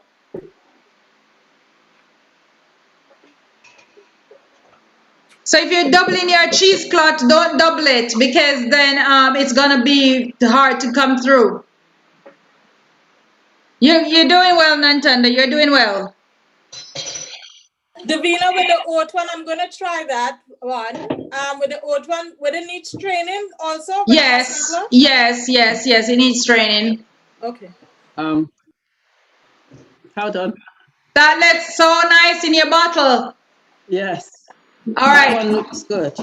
You're And gonna then I send a have- picture of it. So you're gonna send a picture of it in the group. But when you have both of them together, you will line them up nicely and send a picture. Sister Myrtle, how are you getting on? You're waiting.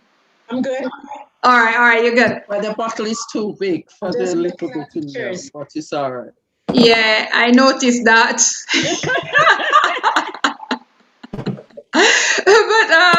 But just leave it there, let it sit, and it will run down nicely, and you can take a picture. Don't shake it up. Angela. I have a question. I'm just doing the oats. Should it be cooked afterwards? No. It is very thick. You've done it and it's very thick. Yes, because it doesn't come through the sieve or the. So what did you put it through first, the sieve or the cheesecloth? First the cheesecloth and then the. No. For the oats, you want to put it through the sieve first, and then the cheesecloth. Otherwise, you'll never get it through. And then the fiber from the oats can be used in the cookie as well. Yes, sorry. Thank you. And then I put it in the bottle. You can put it in the bottle, you sweeten it after that. And if you want, you can always, you don't have to cook it, but you can if you want to. Right? Just for a few minutes to cook it, but it's not necessary for the oatmeal. But you sweeten it, and Lena, you can add vanilla, a dash of vanilla to your milk. Angela, I was gonna ask if I could add some cinnamon, and then you said cinnamon to the oats. I can do that, or just you prefer the vanilla? You're doing oats as well? Yeah, I did my almond milk this morning, so I'm gonna try the oat. It seems simple, and I have oats. So could I try the cinnamon? Yes, you can. Go on ahead, yeah. Now, Angela, your hand is up. Yes, sorry. I forgot my question. You've been run over so many times. All right, when you remember. Yes, no problem. All right. So next step now, once our milk is strained, Sister Thelma is ready, you're gonna put it in a pot on a nice saucepan on low to medium heat, and you're gonna turn it on. You're gonna put it on a low to medium heat, and you're gonna stir occasionally. And it's good to, at this stage, to use a wooden spoon if you've got a wooden spoon. All right. What you don't want the milk to burn. You don't want the milk to stick.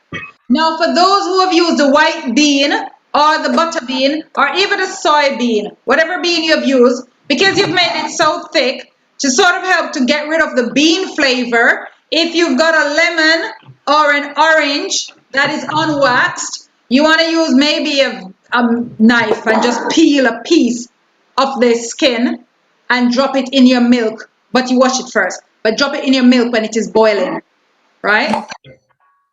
Now you want to keep the milk on a low to medium heat. Stir occasionally to prevent it from sticking or from burning, because you don't want burnt milk, especially when you're making a batch. Now, after you're going to do that you want to cook your milk for about 15, 20 minutes. You want to cook your milk, and then when it's cool a little, you will notice a curd will form on the top of the milk.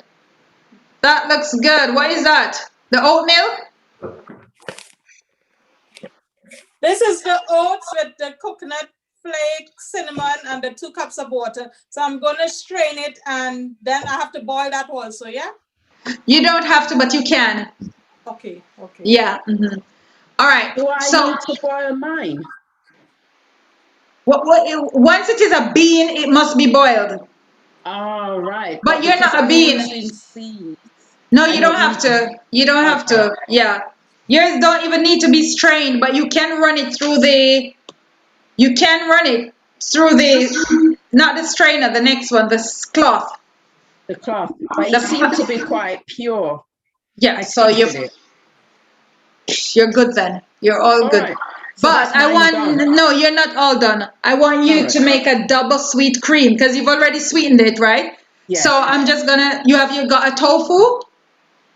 No, I remember I stayed away from tofu until the lecture, so I might consider getting some. I was going to ask you for substitutes for tofu, for soy, and for everything. Well, substitute is you can use the white bean to make tofu. And I have not done this as yet, but I'm going to experiment with the butter bean. So the person who has used the milk to make the butter bean, I kind of like that. I want to be talking with you afterwards.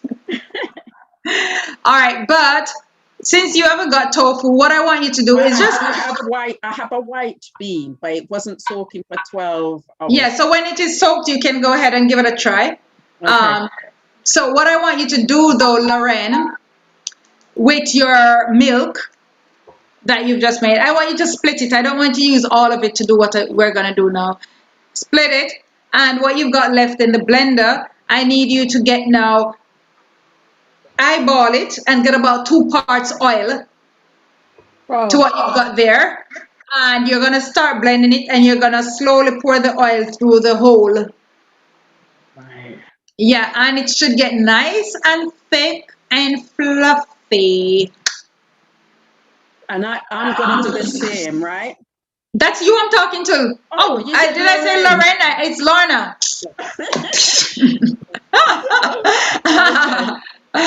Yeah, sorry. It was you I'm talking to all this time, Lorna. I'm going to do that. So it's 2 parts. Yeah, so 1 part milk to 2 parts oil. And you just slowly blend until you see it start becoming thick and fluffy.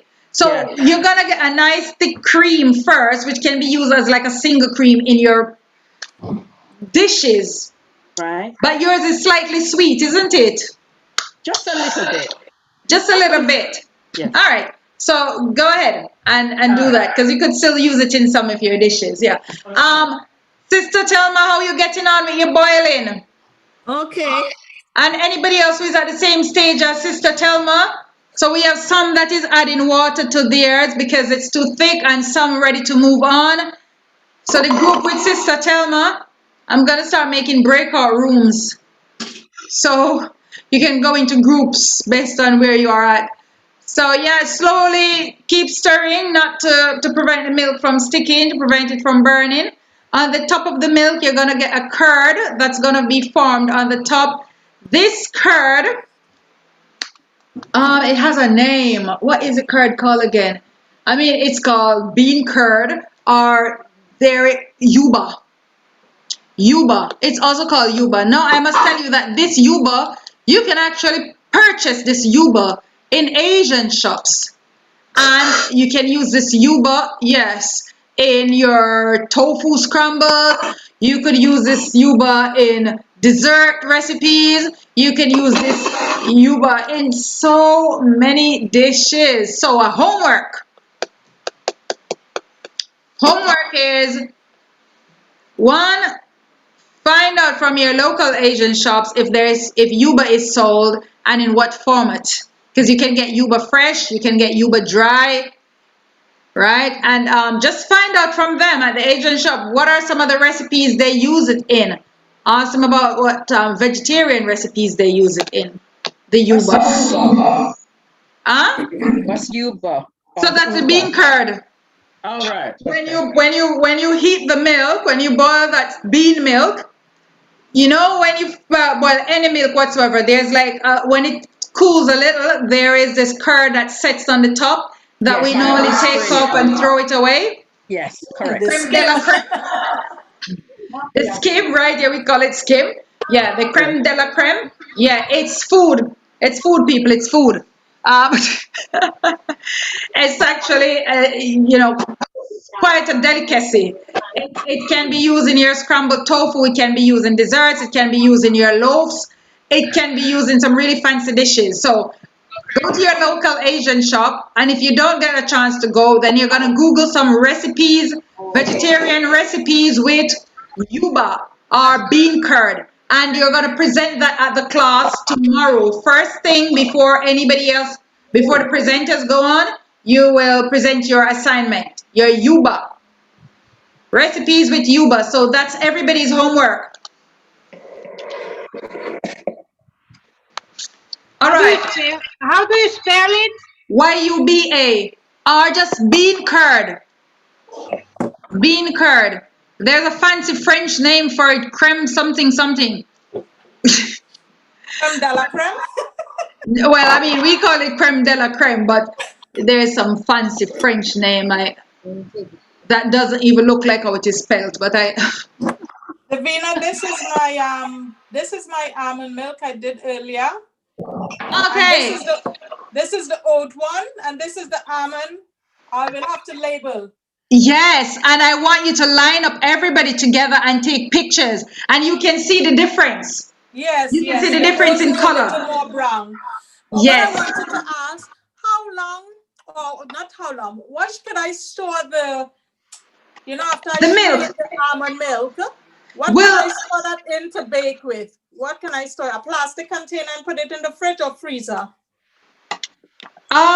Freezer. I don't know about freezer and the milks. I think they will break. They're gonna split. No, not for the milk. The husk after you strain the yes, it's called. Okay, so from the bean husk, it is called okara. Okay. Okara. Right now, we're gonna use it to do cookies. Myrtle is gonna show you how to use that bean curd, that bean husk. Okay. Right, Myrtle is gonna show you how to use it. But yes, you put it in a plastic bag and throw it in the freezer, and it can be used in your loaf. There is a corned beef recipe that I will send through that you could do with the bean curd as well. And it slices nicely. Sorry, Davina, I've been talking and talking. I didn't realize I was muted. You're talking to yourself. Right, I've done this, but my milk is not white. I use the butter beans. No, that's fine. Let me see it. I can't see it well. Okay, it's cream. Yeah, but then do I put it in? Do I boil it now? Yes, but make sure it's strained properly before you boil. Even if a little bit is gone over in the boiling, after boiling you can strain again. Okay. But yeah, please make sure the flame is low to medium. Lorna, let's see what you've got there. Low to medium. Keep stirring so it doesn't burn. I put it on 2. I can put it on 3. Okay, Lorna, what have you got there? There. Can you see it? It's getting like a single cream. Yes. Yeah. Put more oil in it. If you keep adding oil to it, it's gonna become really fluffy like a mayo. Okay. So to keep doing it until it becomes fluffy. You can keep doing it, yeah, and just keep blending it. Yep, that's fine. Okay. So that is mine is looking. Than it was. You can use that. So that cream that you've got there now, you can use that nicely in your pasta dishes. Right. You can use that as how you would use single cream. You can use that in your baking, in your desserts. You can pour that over your cake. I mean, obviously, you'd probably want to add a bit more vanilla and a bit more cinnamon into it. If you have a tofu, you can throw a box of tofu into that and fluff it up, and you get it nice and thick, and you serve a nice dollop of sweet cream right next to your piece of cake, and call me over. I'm going to put some more oil in it. Yeah, all right. Lena, I'm going in order. Lena, then Gloria, then Angela. Yeah, I have to put a piece of this? Yes, please. And cook it with the soybeans? Yes, please. Just like this? Or bigger? You can use more than that. You can put more than one piece in it. Yeah. Yeah. So, yeah. Next, Angela. The sunflower seeds, how long shall they soak? How long have you got them soaking now? 10 minutes or something like this. 10 minutes? Yeah. I thought you had them soaking for more than that. Normally we want to soak them for a bit longer. I'm asking for the time because then I will do it tomorrow. Yeah, you could do it tomorrow. Do it tomorrow or later. Yes, thank you. Yeah. Who is next? There was another hand. Angela? No. No. All right. If your question has been answered, you can put your hand down. Yvonne, you're on mute. Are we using the Akora now or at the time? No, we're going to use Okara today. Today, all Myrtle right. is going to show you how to do a cookies with the Okara. Anyone Mine else? is looking Abigail. like mashed potato. What is looking? But Abigail? I have tofu, and I'm the one who's doing butter beans milk. So what who just said theirs is looking like mashed potato? That was me, Thelma. All right, hold on, Thelma. I'm coming to you in a second. Abigail, you need to put your thing on the fire. You need to bring it to my milk is on the fire now. Oh, it's on the fire. Okay, all right. Thelma, let me see. What you say your milk is looking like mashed potato? It is looking like mashed potato. But Get a whisk. You need to turn the flame down. Get a whisk. Add a little water to your milk and whisk it and get it back smooth. No, it is smooth, but it's thick. See? That's not milk anymore. Oh, you want it to be? It has to be liquidy.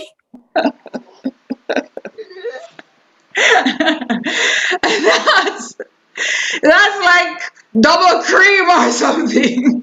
So what do I need to do? Add water? Yes, add some warm water to it and whisk.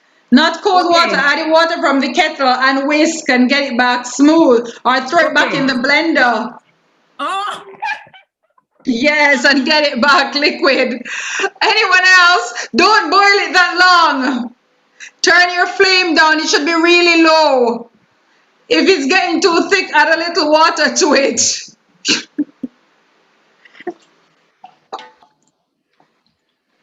Gloria.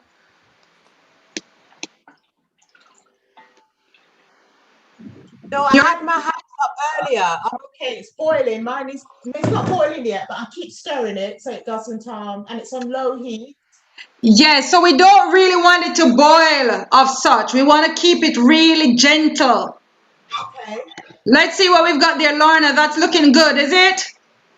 It's thick. Excellent. Yeah, and if you keep whipping it, it gets even thicker. But that it can get thicker, right? But taste it. Are you happy with the flavor? I wanted to add, it depends what I'm doing. I wanted to add something. I don't mind adding like the cinnamon, the nutmeg. Okay, so whenever you're ready to use it, then you can add the additional stuff to it that you want to add and just whip it up back again. As it stands, it's okay. All right, so store it as that then. And then you can add to it as you go along when you're ready to use it.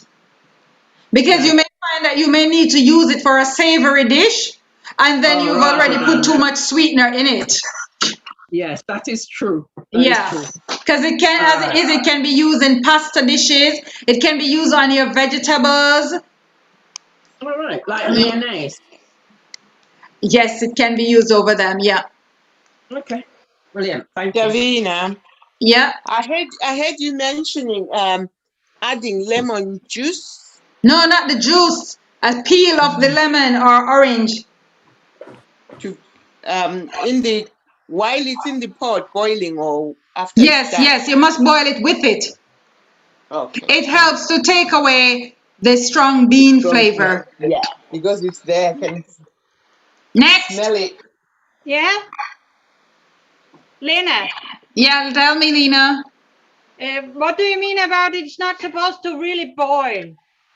You don't want it to be like bubbling away like you're cooking a pot of water that you're going to peel some potatoes and drop in. You want to keep it on really low so it just gently simmer. Small bubbles. Yes, gentle simmer. Ah, okay. Yeah, next. Yvonne, that looks good. What have we got there? Unmute. Soya milk. Soya milk. That looks good. So I'll take a picture and send it in the chat. Please do. How does it taste? Nice. Wonderful. Send mine. All right. So Yvonne, when you're taking the picture, right? I want you to put it where you have good lighting, where you also have a good background. So if you could put it maybe on your windowsill, and if outside you're looking at a garden, then that would be good view in the background. And I want you to come down to the level of the milk and get the camera close. So you want to focus on the milk, and you want the things in the background to look hazy. Okay. Yeah, take a shot like that. And then the other shot, I want you to stand directly over the milk. Right. Take a good, exactly. Yeah, take a good shot. Send them along with your recipe and your instructions in the group.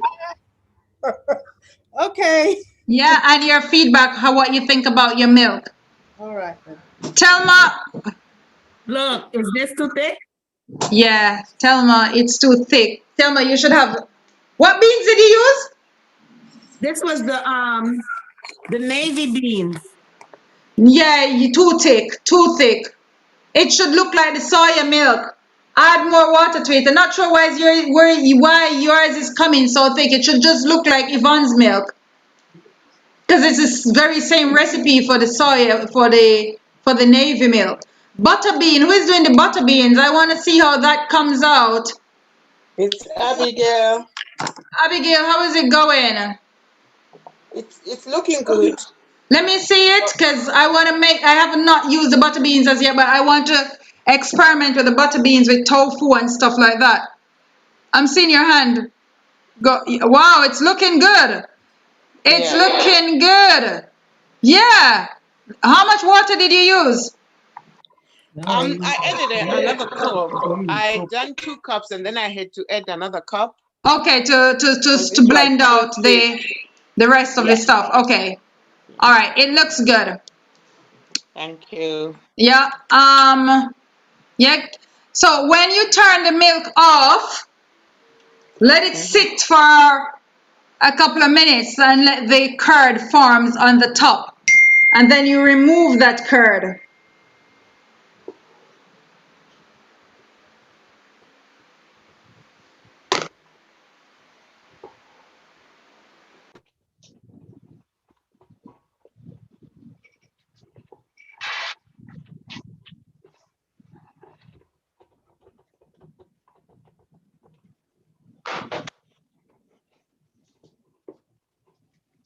Davina?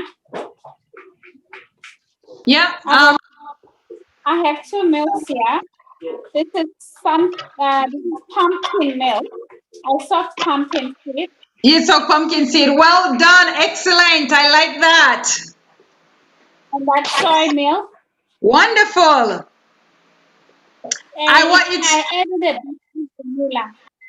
You added vanilla to the soy milk, so you're making the sweetened soy milk. You could add a spoon of your honey or your agave or your maple syrup, whatever sweetener you're gonna use. You could add a little spoon. Yeah, I've done that. Nice. But this looks greenish, whitish. Greenish whitish. Listen, it's good to know your milks. The colors will be different for all of them, and that's one very important thing to learn what they look like when you have milk. That's good. I love that you've gone out on the limb. So should I boil the pumpkin? No, you don't need to boil the pumpkin, but the soy.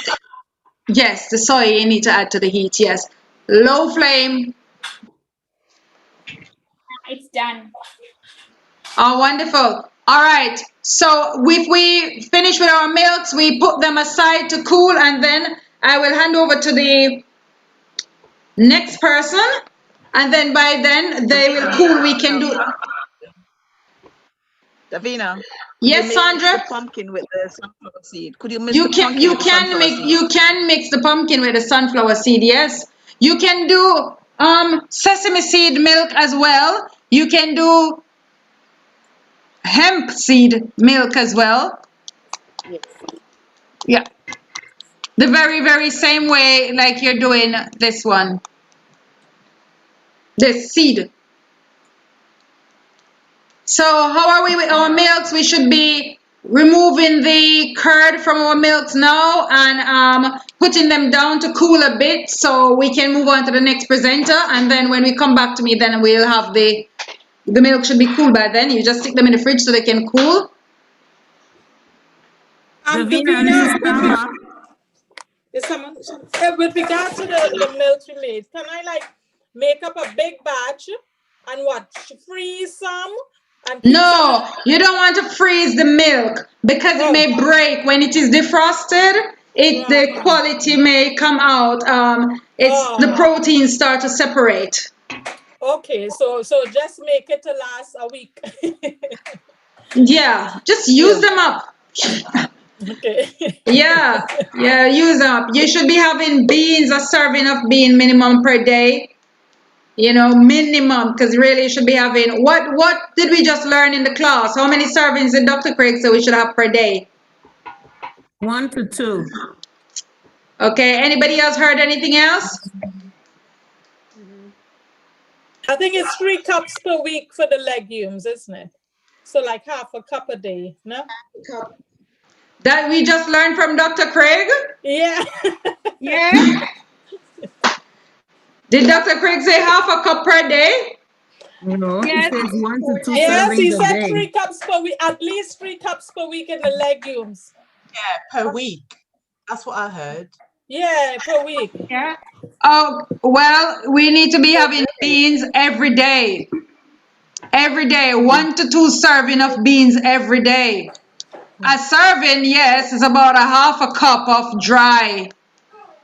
Woo! Look at Lorna. Look at Lorna. Woo, woo, woo. Davina, Yes. is this good enough now? It looks like a single cream. It's still thick, but that's okay. You're having a single cream or a very rich milk. So leave it like this. Where are you, Thelma? Tell me, where are you? What do you mean? I'm in my kitchen. Where in the world is your kitchen? I'm trying to work out where your beans were grown.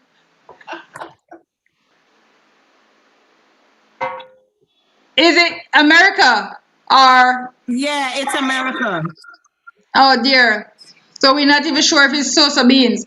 Just kidding. But it's quite thick though. It's very unusual. It's different. You want me to pin in it some more? You want me to pin in it some more? No. Leave it as it is. Leave it as it is. Lorna, we want to see your champagne milk. Look at that. I like that. How does it taste? You're enjoying that. You're on mute. We can't hear you.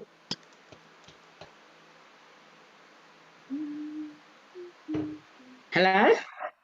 Tell us. This is lovely. Wow. You suggested I thought I'd have a drink of the milk. So the leftovers that was in the blender, once I scooped it out, I used that with a little bit of cinnamon, ooh, a little bit more honey, and blended. The only thing I was thinking about it, I should have put some banana. And that well, you could still put some banana. No, I was gonna say what you all can do. You can split some of your milk, and if you've got some frozen strawberry, this is where you can throw some strawberry in your milk and make some strawberry milk. The children will love it with another little spoon of honey and a little dash of vanilla. Yeah, give it to the children. They will love it. Some strawberry milk, or if you've got your carob, this is where you can add some carob and a little honey, a little vanilla, a little cinnamon, a little nutmeg, and blend it up again. And again, the children will love it. Make it warm and they will love you and they will sleep like a baby. Now, the other thing is, having problems sleeping at night, waking up and can't go back to sleep, get the very ripe banana that is speckled and blend it with some of your milk, but warm your milk first. Don't boil it. Just bring it to a warm. and blend it with the banana, and it's gonna get really thick. But you want to just drink that right away. Don't delay. Otherwise, it's going to become even so much thicker, look like something. You're going to wonder, what is it? It's going to change. The chemistry is going to change completely. And you're going to be wondering if you can drink that. Yes, you could still drink it, but it won't be drinkable. You will need to eat it. Right? Right.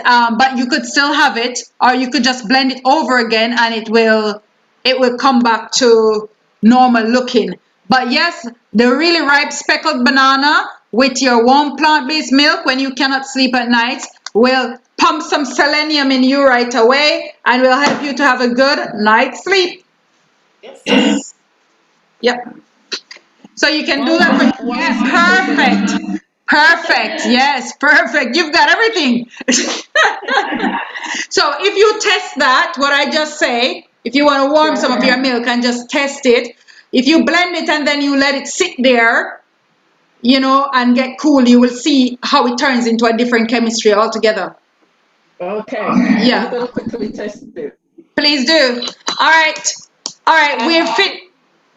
Devin, do I add a pinch of salt in the milk? Yes, please. Everybody who boiling their milk, add a pinch of salt to your milk. Yeah, once your milk goes on the fire, add a little pinch of salt to it. Yeah. Lena, I see your hand going up. Oh, sorry.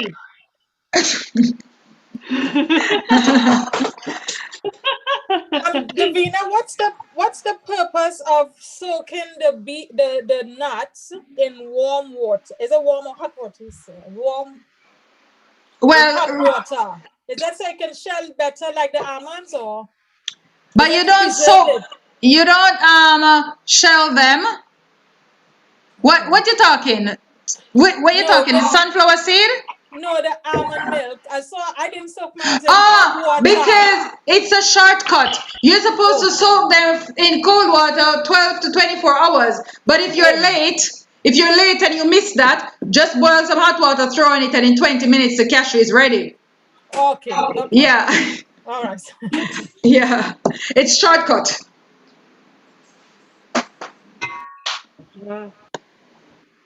Next, Mr. Nadia. Mr. Nadia. Don't do it at the time they're changing. I'm just joking. That looks good.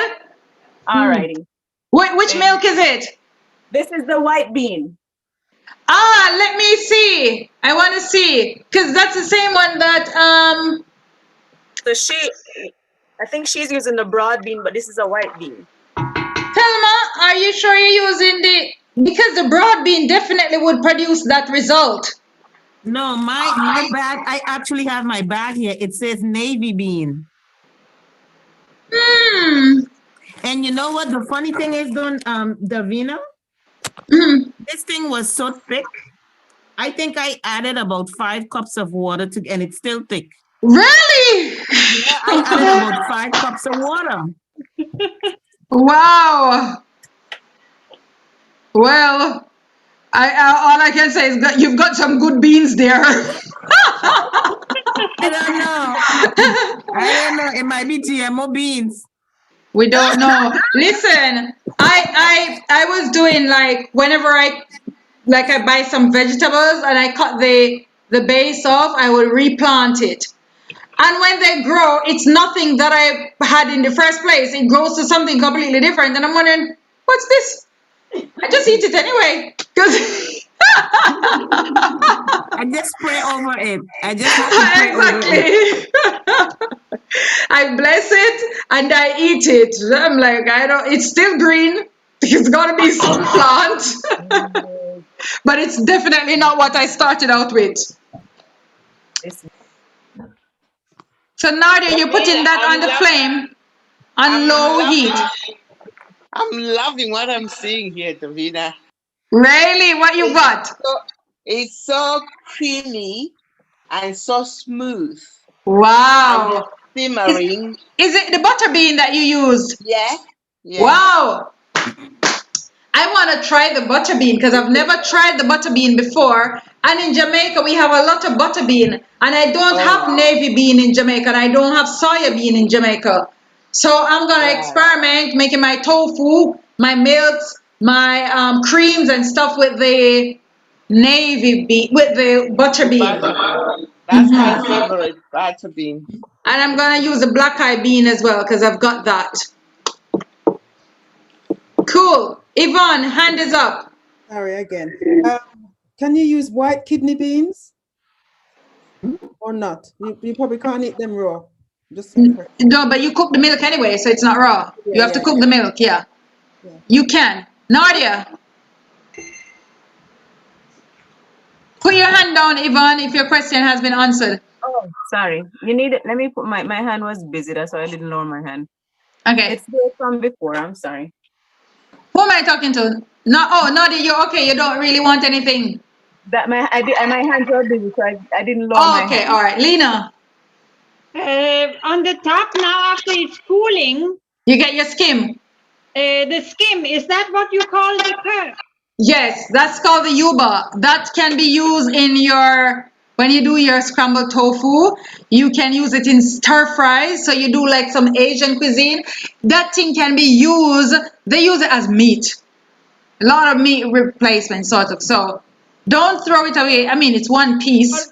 But why do I have to take it off? Yes, you have to take it off to store your milk and to get to the next stage. Just use your, why do you have to take it off? Oh, snap. Oh, you want to stir it back in? It's going to keep coming back up. But Lorna, we need to take a picture of you with your glass in your hand like that. Yeah, we need to. I got a quick question. Okay, all right, guys, we need to move on to the next section of the class. We need to move on to the next section. Pack the milks away. Pack the milks away so we can try the other creams. I made a boo-boo. You need a? Help me redeem myself. I forgot to strain it because I'm trying to catch up with you guys because I was listening on the road while I was trying to get my tofu and I throw it in the pot. It's okay. Cook it, you strain it afterwards. Okay, all right. But if it's getting too thick, you may need to add water to it. You may need to add more water to it if you didn't strain before. Okay. All right. Thank you.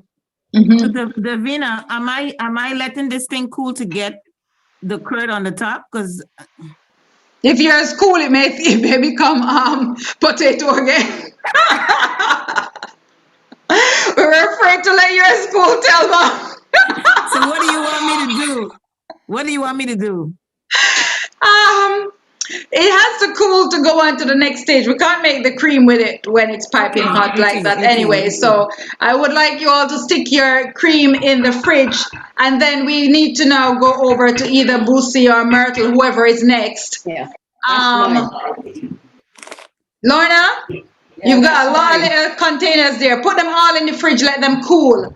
Okay. Yeah, and then, but you need to take a picture. You need to take a picture of the milks because we're going to be using some of these milks to make something else. So you won't have all of them soon. Okay. Just take a picture, yeah. Okay.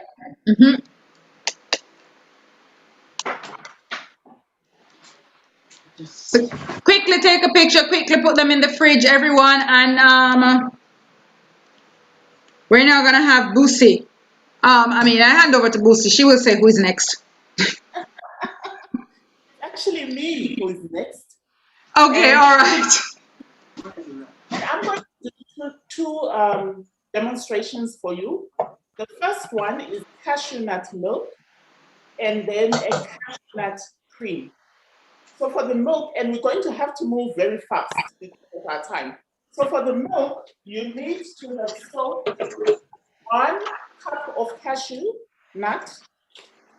That's what we're going to use for the milk. So take your soaked cashew nut, 1 cup. Okay. And I'm going to put this in a blender.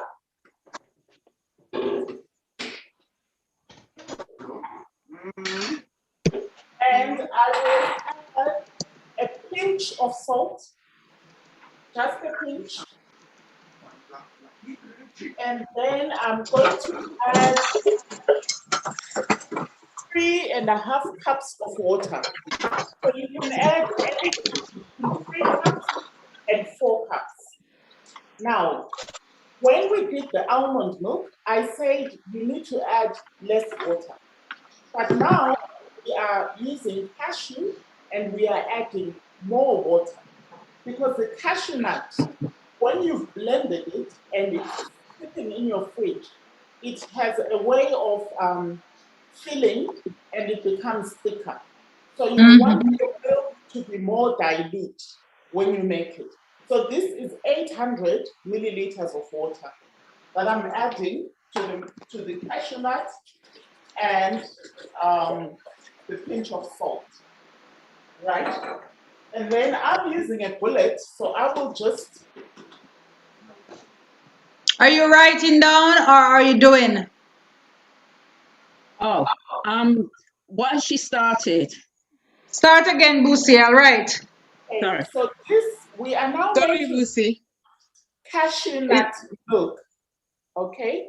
You need 1 cup of soaked cashew nut. I did say yesterday that you need to soak 2 cups of cashew nut.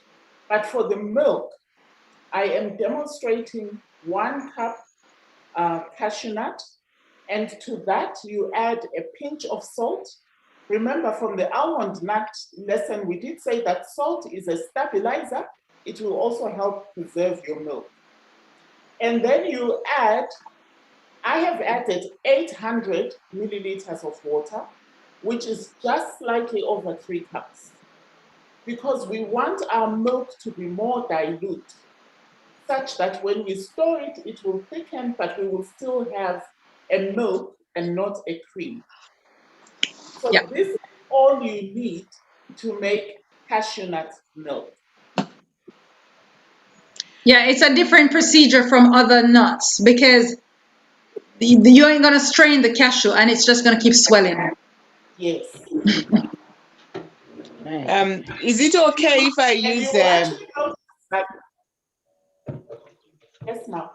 Sorry, is it okay if I use sunflower seeds? I soak sunflower seeds because I can't keep on messing around with nuts in this house.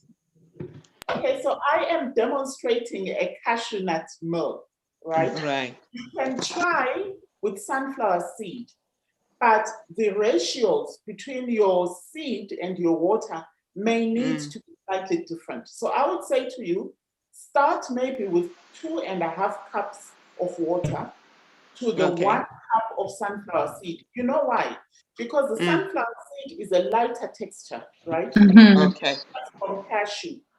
So it's not as heavy. Yeah, it's not a heavy nut. So start thank you. with water. And if you find that the milk is too rich, then you can always dilute. But if you add too much water, you will struggle to redeem the milk. So it's always better to err on the side of more concentrate because you can dilute than trying to move from the other side, now trying to rescue your milk. Okay, thank you. I see Abigail, oh, that was you. Any other questions? All right, so I am going to go ahead now and blend this. And as Davina said, the beauty of cashew nut milk is you don't have to strain it. If your blender takes long, just allow it the time that it needs to give you that rich, smooth texture that you want. So I'm going to put this in a NutriBullet and it will just do its thing. So I'm going to mute so that the noise is, you don't get affected by the noise.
Okay.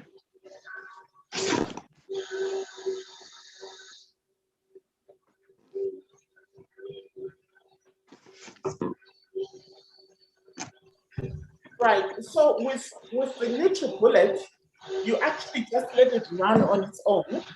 And when it's done, you can then open it. Now, the one disadvantage with the NutriBullet is it actually heats up the milk a little bit, right? So when you open it, just let it sit for a little while, just for that steam to evaporate. And this is what it looks like. It has a lot of froth. Okay, maybe you're not seeing, but there we go. And what I'm going to do is I'm going to try and pour this into a bottle.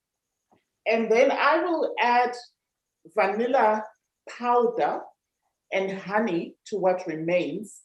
And I will then make a flavored milk. So this is your base coconut milk. And from here, you can then either add carob, you can add your vanilla, you can flavor your milk whichever way you like. What is also good is to add turmeric to it. So you can add a bit of turmeric and honey, and then you have a nice turmeric latte. And also that turmeric is an anti-inflammatory something, right? So that is very good for those who suffer from arthritis, osteoporosis, and diseases like that. What the turmeric latte also helps you with is it's a very good drink to have just before you go to bed. So that is our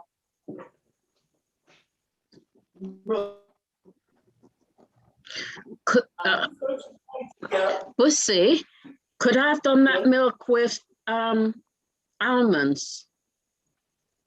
Remember, we did the almond nut milk already last week. All right, okay. Yes, and what you do with almond nuts now is you reduce your water.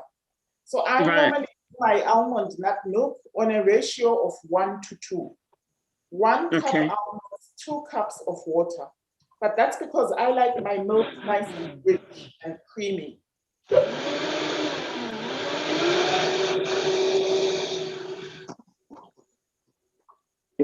And you will notice that we started off with 800 milliliters of water. And now I have filled this, and I still have some milk left over.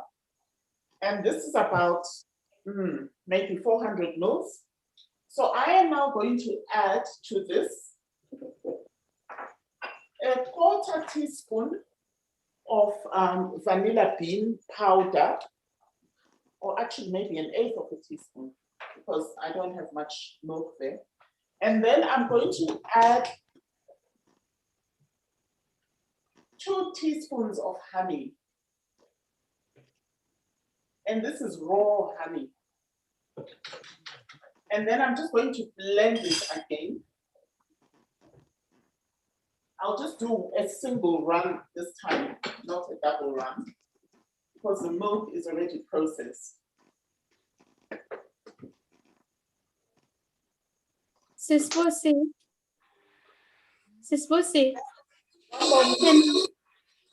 can we use vanilla essence?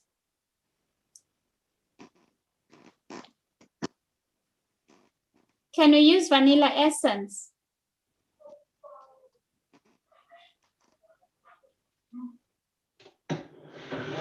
If that is what you have. Sorry, Tendai, my blender was going. What was your question? I was saying, can I use vanilla essence? How much of it can I use? Okay, now we discourage you from using vanilla essence. So try and you get vanilla extract, right? Extract. Yeah, extract. But so what do you have, extract or essence? Extract. Okay, so if it's extract, I would say for how much milk? I'm just going to separate it the way you did. You said you're using about 400 mils of milk, isn't it? So I would say maybe no more than half a teaspoon of the extract, and that's going to give you a strong flavor. Okay. So start with less and add, because the extract is more concentrated than the essence. Okay. Yes. Thanks. Okay, so here is my vanilla milk, and it's slightly warm.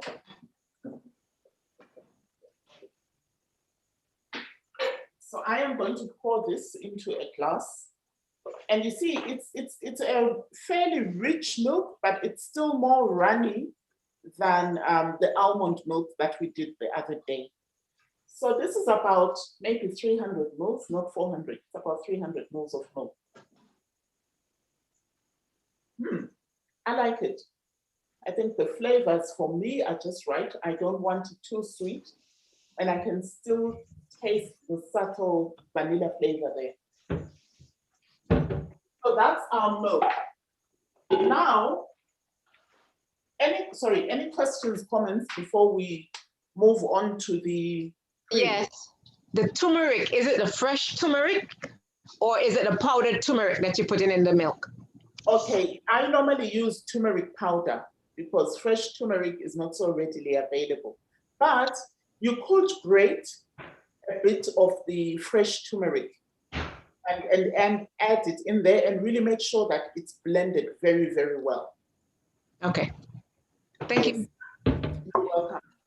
Any questions? No questions. Yeah. So, Lawrence. My yes, milk is Lucy, done. can you hear me? Yeah, yeah, yes. So I've done my milk.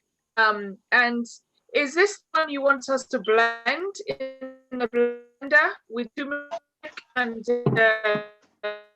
vanilla, or is it the one that is remaining? Sorry? So I am talking about the cashew that we have just made now. If you've just made your milk, you can now add your turmeric to it and a bit of honey and a bit of vanilla. Yeah. But don't add too much turmeric. Okay. Yeah. For that glass, A pinch, Florence. Don't do it that way. You may get too much turmeric in it. Exactly. You may get to the turmeric tea. Okay. Yes. I use Don't want the turmeric to overpower your drink. Okay. And how much turmeric do we add? It depends on how much milk you have. So if you have maybe I have like 800. 800, I would maybe add half a teaspoon to begin with, because it is an acquired taste. So add half a teaspoon. If you want to add more, then you can add more. Also depending on the quality of your turmeric powder. Okay. Yeah. Looking good. But what I would say is don't add the turmeric to your whole 800 milliliters of milk.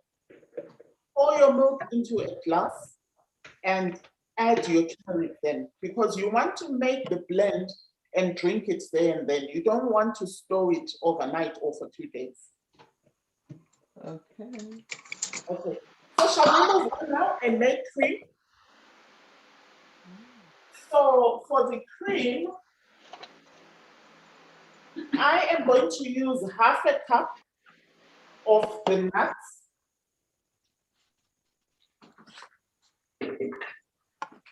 I have my soaked nuts here, and this is half a cup.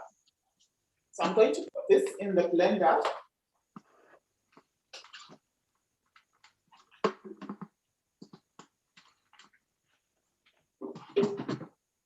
And again, I'm adding. So the same Sorry, Sandra. Are you using cashew there now? Pardon me? Sandra, what was your question? Is it you're using now? Or is it She wants you're using now? She's wanting me to. If it is a cashew cream, it is a soaked cashew nuts that she's using now. Yes. Yes, it's the same soaked cashew nut, but we are now making cream. So I prefer to start from the nuts, and I'll tell you why. For the cream, you want to have very little water in there. So let me just grab some water. I normally put, so for half a cup, I would probably put just maybe slightly over a quarter cup, and you will see why soon. So one moment.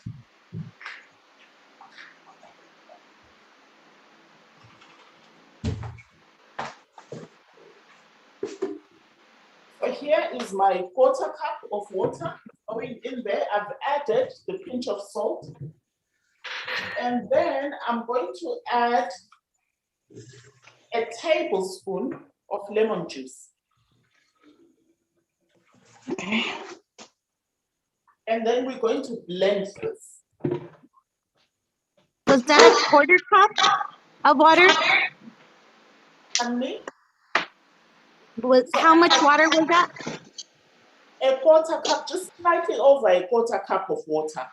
Thank you. It may not be enough to blend because, as you can see, I don't have, I'm observing the 3-second rule. So I don't have much nut in there, but let's see.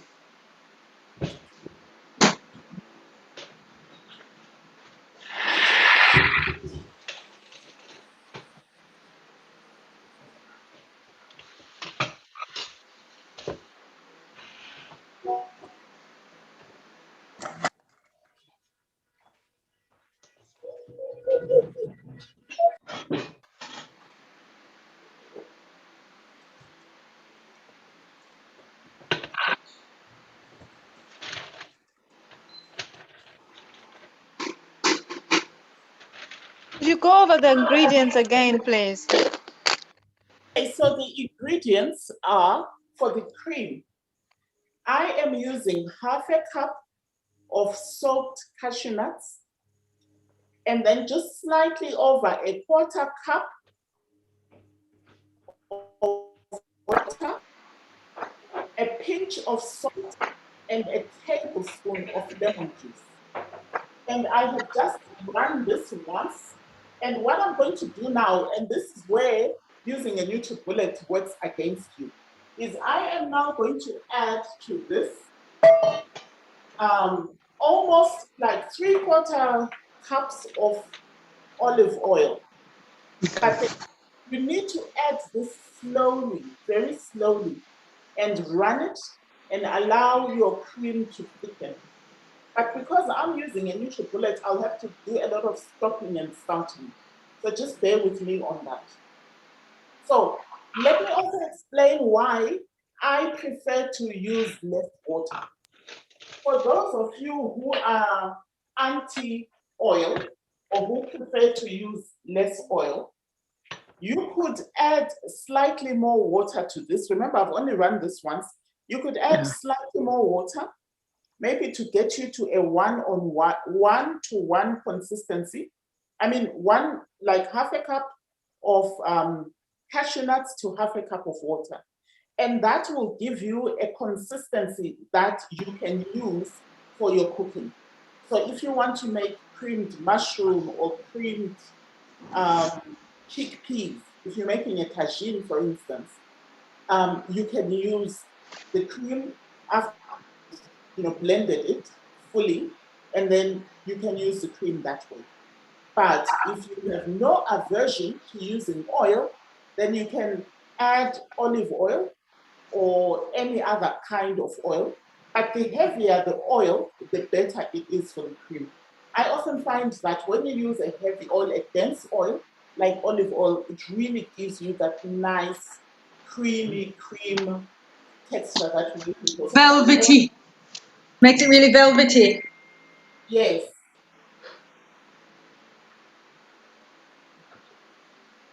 You can use that in your soups as well, can't you then? Yes, you can. So I've just added, and then I'm going to run it.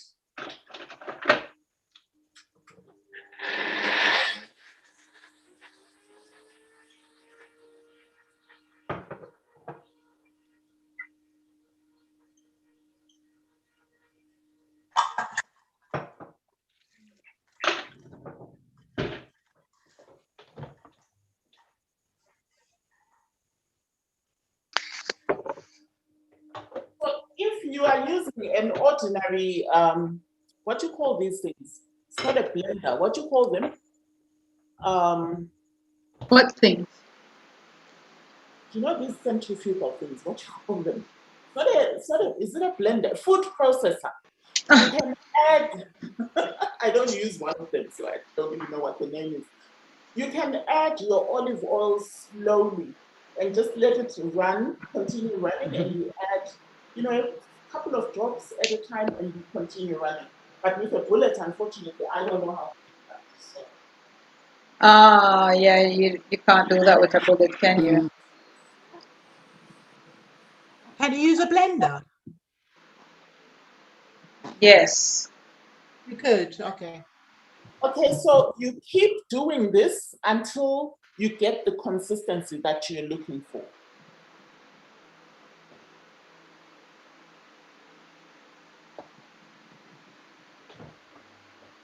Oh.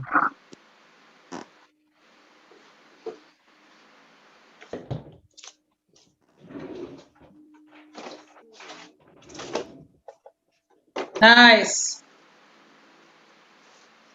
I'm on mute. Wow. You see how thick the cream is? That's lovely. That is beautiful. But now, So because I only ran the cycle once, I still need to run it more to really, you know, get a thicker texture. Yes. But there is a cream that I made earlier this afternoon, and I'll just show you this. So this one is more runny because I used macadamia nut oil. I wanted to show you the difference between using a light oil and the heavy oil. Yes, and you can see how light this is. So this is your typical fresh cream consistency that you would find, you know, Like in the shops, the single cream. Yes. But the beauty with cashew though is if I leave this in the fridge overnight or for 2 days, it will thicken as the days go by. So if you find your cream this consistency and you wanted a thicker consistency, it's not a train smash. Just make your cream a couple of days before, and by the time you need to serve it, it will give you the thickness that you're looking for. That looks so good. And you can see how silky it is. If we leave it overnight, do we put it in the refrigerator? Yes. And then someone needs to mute. Someone needs to mute. And then so from your base cream, you can then do all sorts of innovative, creative things with that cream. So this afternoon, I then decided to make a dip. Again, because my base cream was light, it is still a fairly runny dip, but I will show you what the texture is like when you now use it as a dip. So here I have roasted half a roasted sweet pepper, red pepper, roasted. I have 3 cloves of garlic. And then, because I like spicy food, I also roasted 1 Bishop's Crown pepper. We have, those are in season here now. So I roasted that and added it. And then I added to like 500 mils, not this entire thing. I added 1 tablespoon of smoked paprika, and then 2 teaspoons of honey. And I blended that. So this is what I got, right? And you can now use this as a dip. Okay? So this is what I made earlier. That's the dip right there. Lovely. Okay? Fantastic. And voila. You see? Wow. Nice. Consistency is perfect.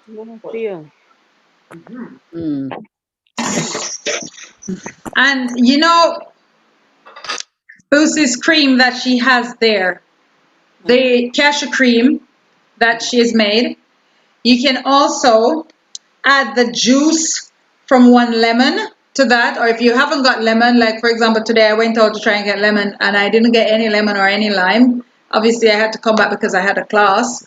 But if you have citric acid, you could use a pinch of citric acid in it and you whip it, continue blending it up. And what that gives you is a sour cream. You can add some chives, chop up some chives and add that to the sour cream. You're having your potluck, your dinners, your little parties, somebody's birthday, wedding reception. You make a crude platter, very similar to that, you know, and you serve it with these types of dips. So, for example, that cream that Boosie just made, it's very good in risottos, right? And risotto is like your pasta, but it is with rice, right? It's a special kind of rice. So don't go trying to use your basmati rice now to do risotto. All right. You've got to look for the risotto rice in the shops to use it to make the risotto. It's good as in pasta sauces. It's very smooth. It's very velvety, and it makes a really luxurious dish. And when the dish is finished, and you just drizzle some of that on the top, so you use it to mix in, and then you pour it a bit more on the top, and garnish that with some fresh parsley or basil leaves. It just takes the dish. A simple, basic pasta, just the boiled pasta that you would normally have and be wondering what to do with it. You chop some vegetables up with that and you mix some cream in with it. It just takes the dish to a completely different level. And when we teach you to make your vegan cheese, you sprinkle a little on the top as well, and you've got to send some pictures. You can't send any pictures to the WhatsApp group. It's only admins can. No. I'm gonna change that. I only put that because I wanted to post. I was taking the screenshots of Dr. Craig's slide, and I was sending in those questions, which are very important. You may very well get them on the exam. So I didn't want the talking in between. So that's why I did that. So yeah, you could have all of it one place, so you will be able to pay attention to it. Good. Yeah, I'll open it back soon. Don't worry. Now I was going to send a picture. That was it. For those who eat mushroom, I find that making a tofu stroganoff and you add your butternut mushroom, butter mushroom in there, and this cashew nut cream is always a winner. Look at that. Lucy, yes? I would advise you to try the sunflower cream. My God, it's so gorgeous. We need to see your face. I'm trying to restrain myself from eating up everything right now. Oh my goodness. Come to the camera, Sister Abigail, with that sunflower cream. Oh, can you see me? I'm trying. Where is she? Or something. But I can't see you, Abigail. Oh yes, you're up here. Let me put you on the screen. Let me pin you. Yes, let us see your face and your cream. It keeps getting thicker, but I am loving it. I'm enjoying it. Yes, that's good. It's so nice. As I say, can you see it? No, your finger is over the screen or some paper or something. It's too dark. Yeah. My lighting is not that good in the kitchen. No, you've got something blocking the screen. Too close. Oh, no, cover, that's the cover. I don't know how I can do it. Let me try. I'm sure it's more beautiful than that. So let me tell you what we're seeing now. At least we can see now, but we're seeing the bottom of the bottles or the glasses. Yeah. Which ones are those? The jugs, yeah, those. Oh, right, it's turned around. No, but that's a good way to keep the camera. Put the cream at that point where the bottles are. Can you see me now? Yeah. But put the cream on the counter, Sister Abigail. Put it down on the counter. Put it down on the counter. Now turn the camera around again. Put it right next to the bottles and do the camera just as how you had it. Yes. No. All right. Up the top. Right. She was in the cupboard. Nice. Look at that. You need to get that in a jar. Yes. Fantastic. Yes. And if you blend some oil in with that, it makes it even velvetier. Yeah, I put some olive oil. Yes. Oh my God. And listen, when we're finished with this class and we teach you how to eat, if you eat as how I'm telling you on this class, you don't have to worry about oil. You don't have to worry about trying to have an oil-free diet and look dried up and shriveled up like raisins. No. Oh dear. Right? I used to, as I say, I used to be a size 22, 24, and now I'm a size 8, 10. And people ask, so how much calories do you take? I'm like, I don't know. I don't check calories. I eat my oil. I use my oil in my salads. I make my mayonnaise. I make this because our brain needs oil. Our body needs oil. And I'm not saying go and take a bottle of oil and turn to your head. But when you're making your dishes, you don't need to worry. We will do a lesson on health principles and then you will understand certain things. And if you follow them, I am guaranteeing you will lose weight. You will come to your normal body weight for your bone structure. You will feel good. You will look good. You will reverse diseases. And the money that you have saved, you can send it over to me.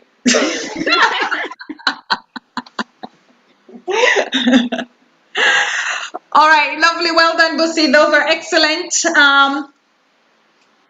In the interest of time, shall we go to... It's you, Davina. Go to me or go to the next presenter? Well, it's supposed to be you, unless if Sister Myrtle is ready. Sister Myrtle ready long time, man. You know that.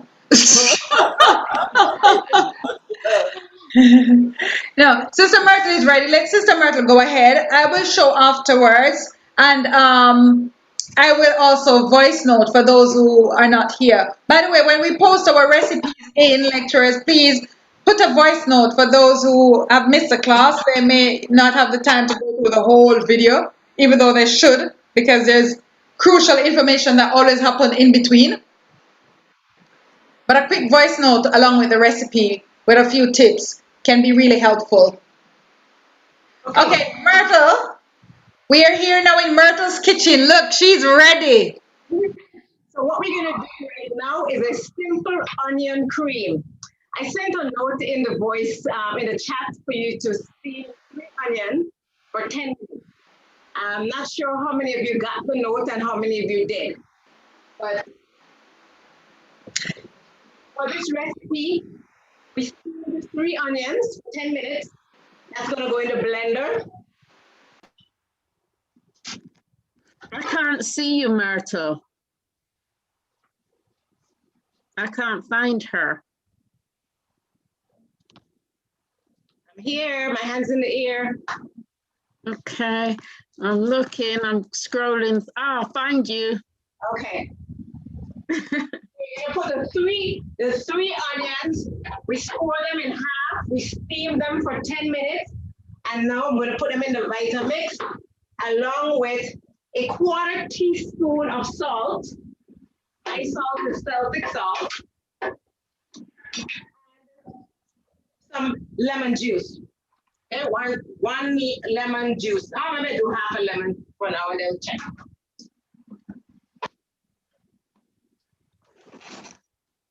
And I'm going to mute for a second. Davina, can you mute me for a second, please?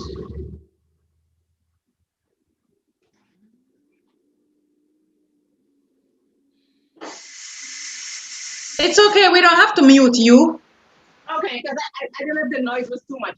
But anyway, for about 30 seconds in the Vitamix, and voila, the onion is all crushed. Creamed. Creamed, sorry. So now I'm going to add 1 cup of olive oil slowly to the onion and blend again.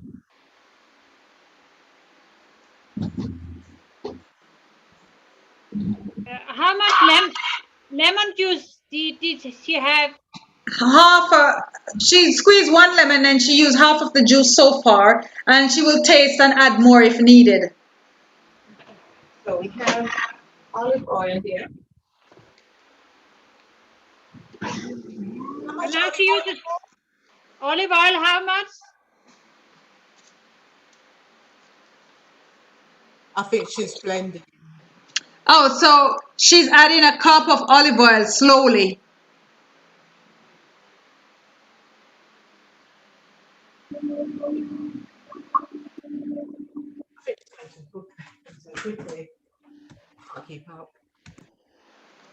And the onion cream that Myrtle is making, she's going to tell you about some spin-offs as well that you can do to the onion cream. Now, just to say that the onion cream is absolutely fantastic in soups.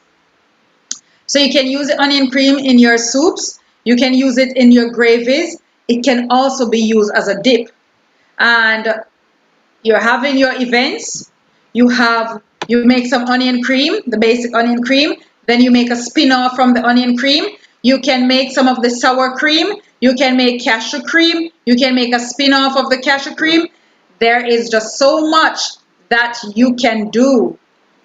And put these down and you can, oh nice, look at that.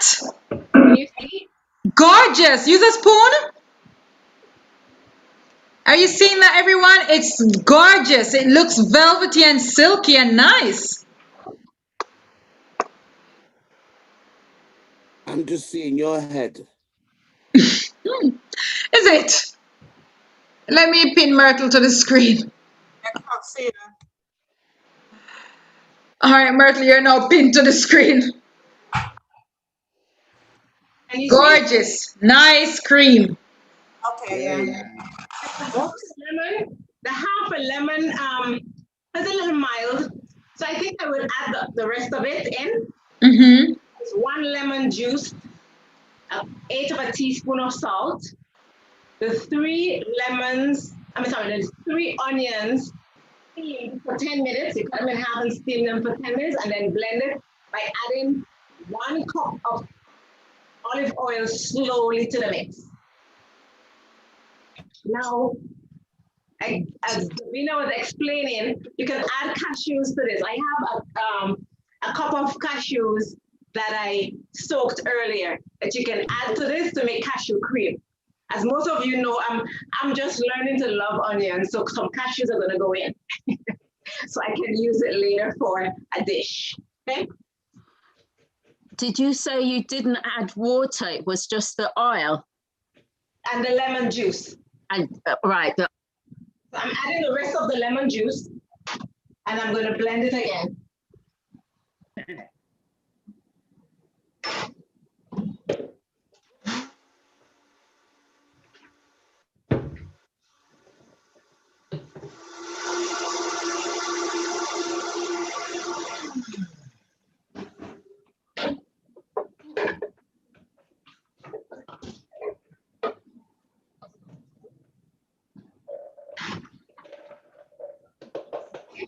And here we have it. Can you see?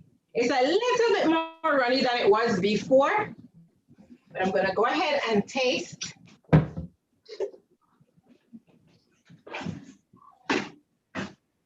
I like it much better. It's a little bit more flavorful with the added lemon. Okay, so there you have it, our onion cream. Davina, do you want me to go ahead and put the cashews in and show them what that looks like? Or put it half and half? Yes, go ahead and do, let's see, the cashew. A double cream, the double cream. Yeah, but I do half and half though, Davina. Huh? You should do half and half so we can compare the two. Cashews.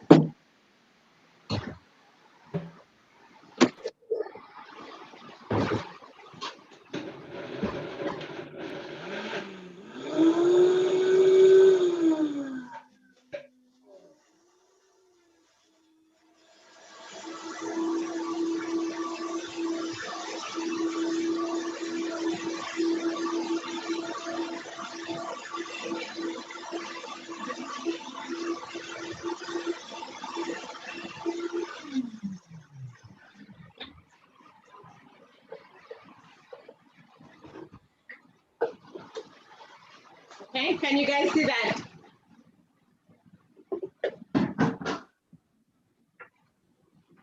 All right, there you go. Can you see? Are you guys seeing? Yes, yes, we're seeing.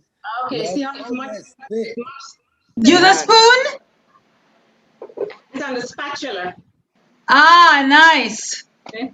Very nice. How does it taste? It's tasting pretty good before it started. Tastes pretty good for onions. Tasting pretty good before it started. Even with the onions, with the lemon, it made it palatable. It made it doable. It's something I can do. And with the cashews, it just made it okay. Very good. Takes it to the next level. Our onion cream. Now we have the okra, but I guess I'll come back to do that, Davina. Yeah, so I'm gonna quickly show. All right, so what I've got here is a half a block of tofu. Are we seeing my work surface? Oh, let me put myself on the screen.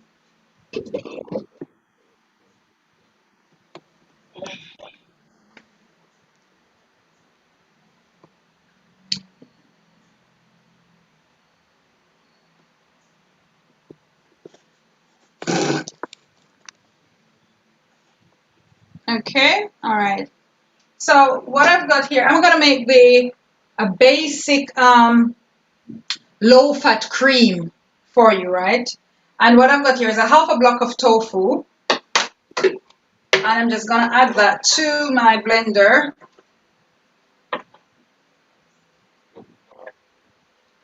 And I'm also gonna add a little pinch of pink salt.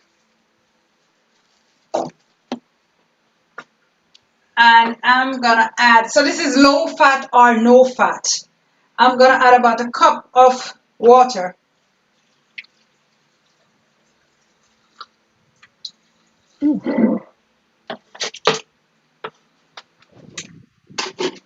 This is a very basic cream and you can springboard from it to do just about anything else.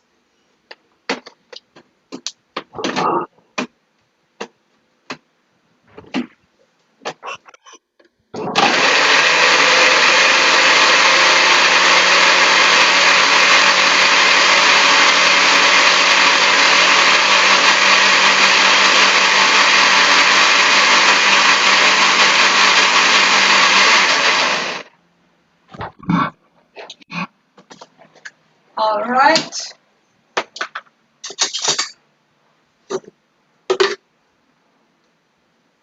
So what we've got here from this is like a light single type cream, right? And if you use the silken tofu, by the way, it's much creamier and velvety, but this is the fresh one from the Asian shops kind of tofu.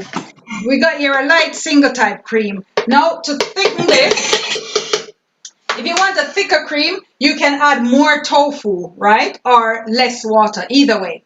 And you can get a much thicker cream, depending on what you want to do with it. But this is a very low-fat cream that you want to use in maybe cooking or so, especially people who are watching I'm not sure what they're watching because I don't watch weight and praise the Lord, I don't have a problem anymore with weight. So, very simple one. Now, a spin-off from this. Sorry, that was tofu, salt. And water. Salt and water. Yes. So that's for how much water? That was a cup of water. Okay, thank you. Yeah.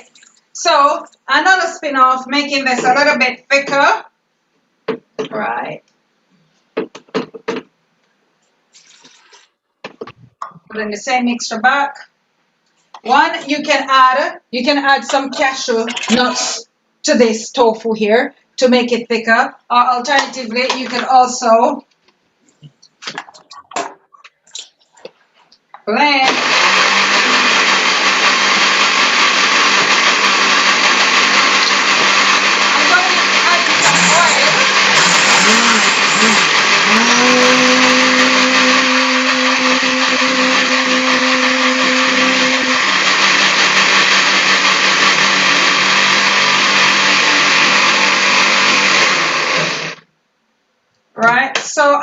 added about a cup of, I've added less than a cup of oil.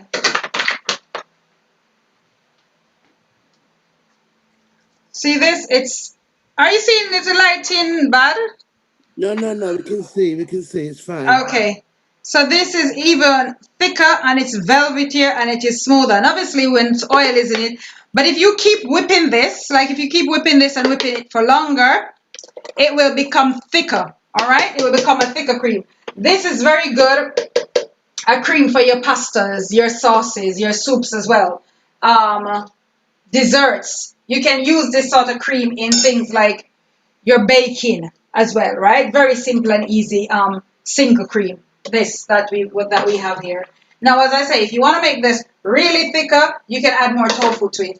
Or here, I've got 1 cup of cashew soaking. I'm not gonna add all of it to it, but I'm gonna just put a handful, basically, handful and a half of cashew to that.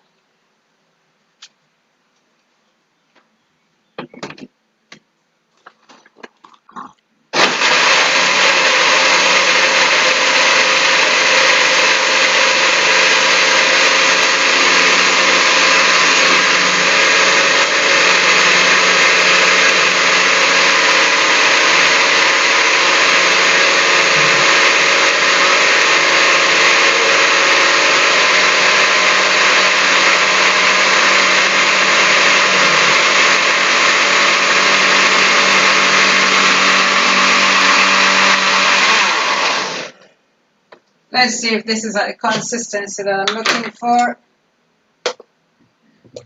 It's thicker, but no, this is, I'm gonna add a bit more cashew, or maybe I should add a bit more tofu.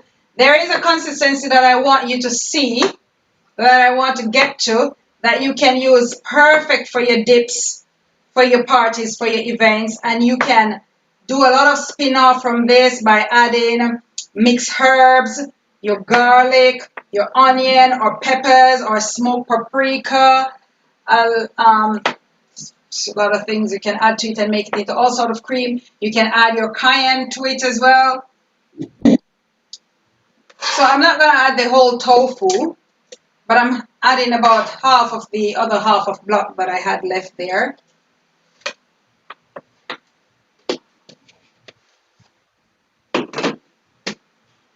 And I'm going to add some herbs to this while I'm at it.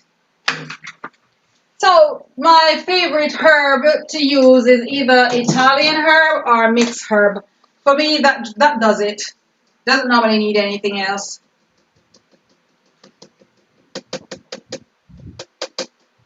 And that's about maybe a teaspoon or a little less.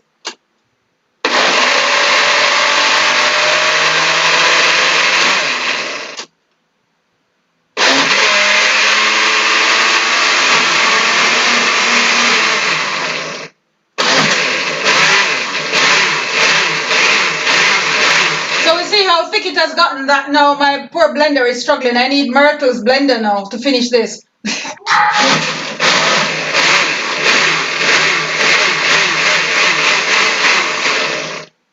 Sure, why not?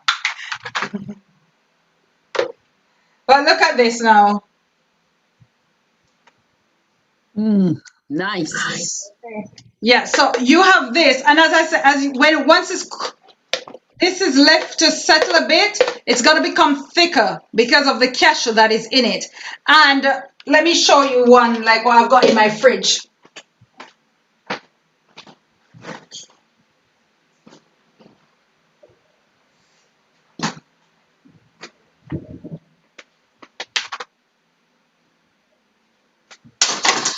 So this can get to up to this state of thickness.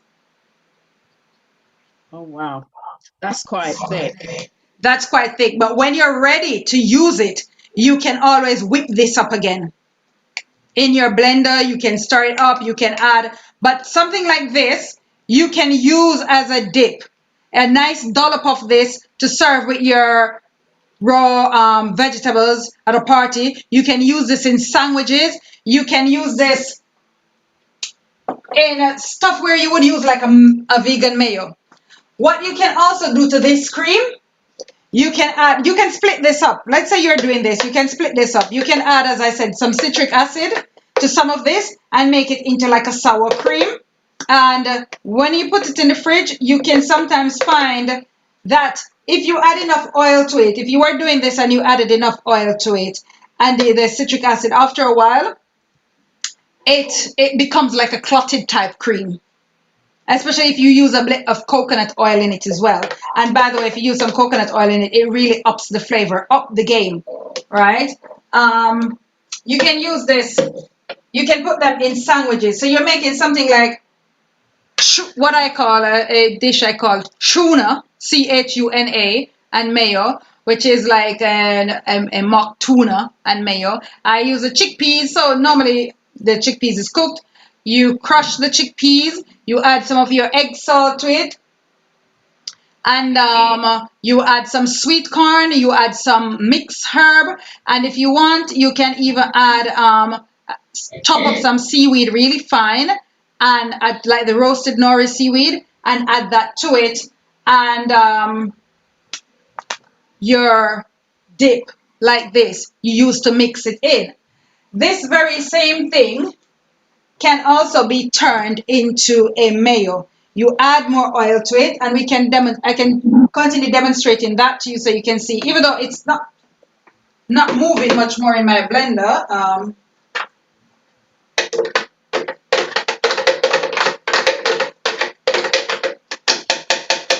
Let's see if I'll get it to move some more.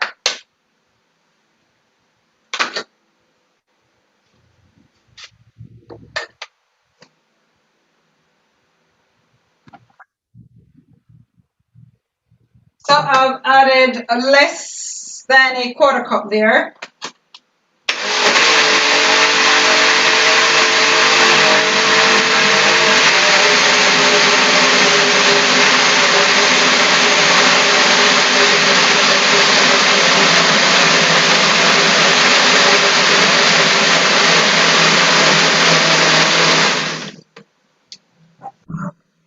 All right.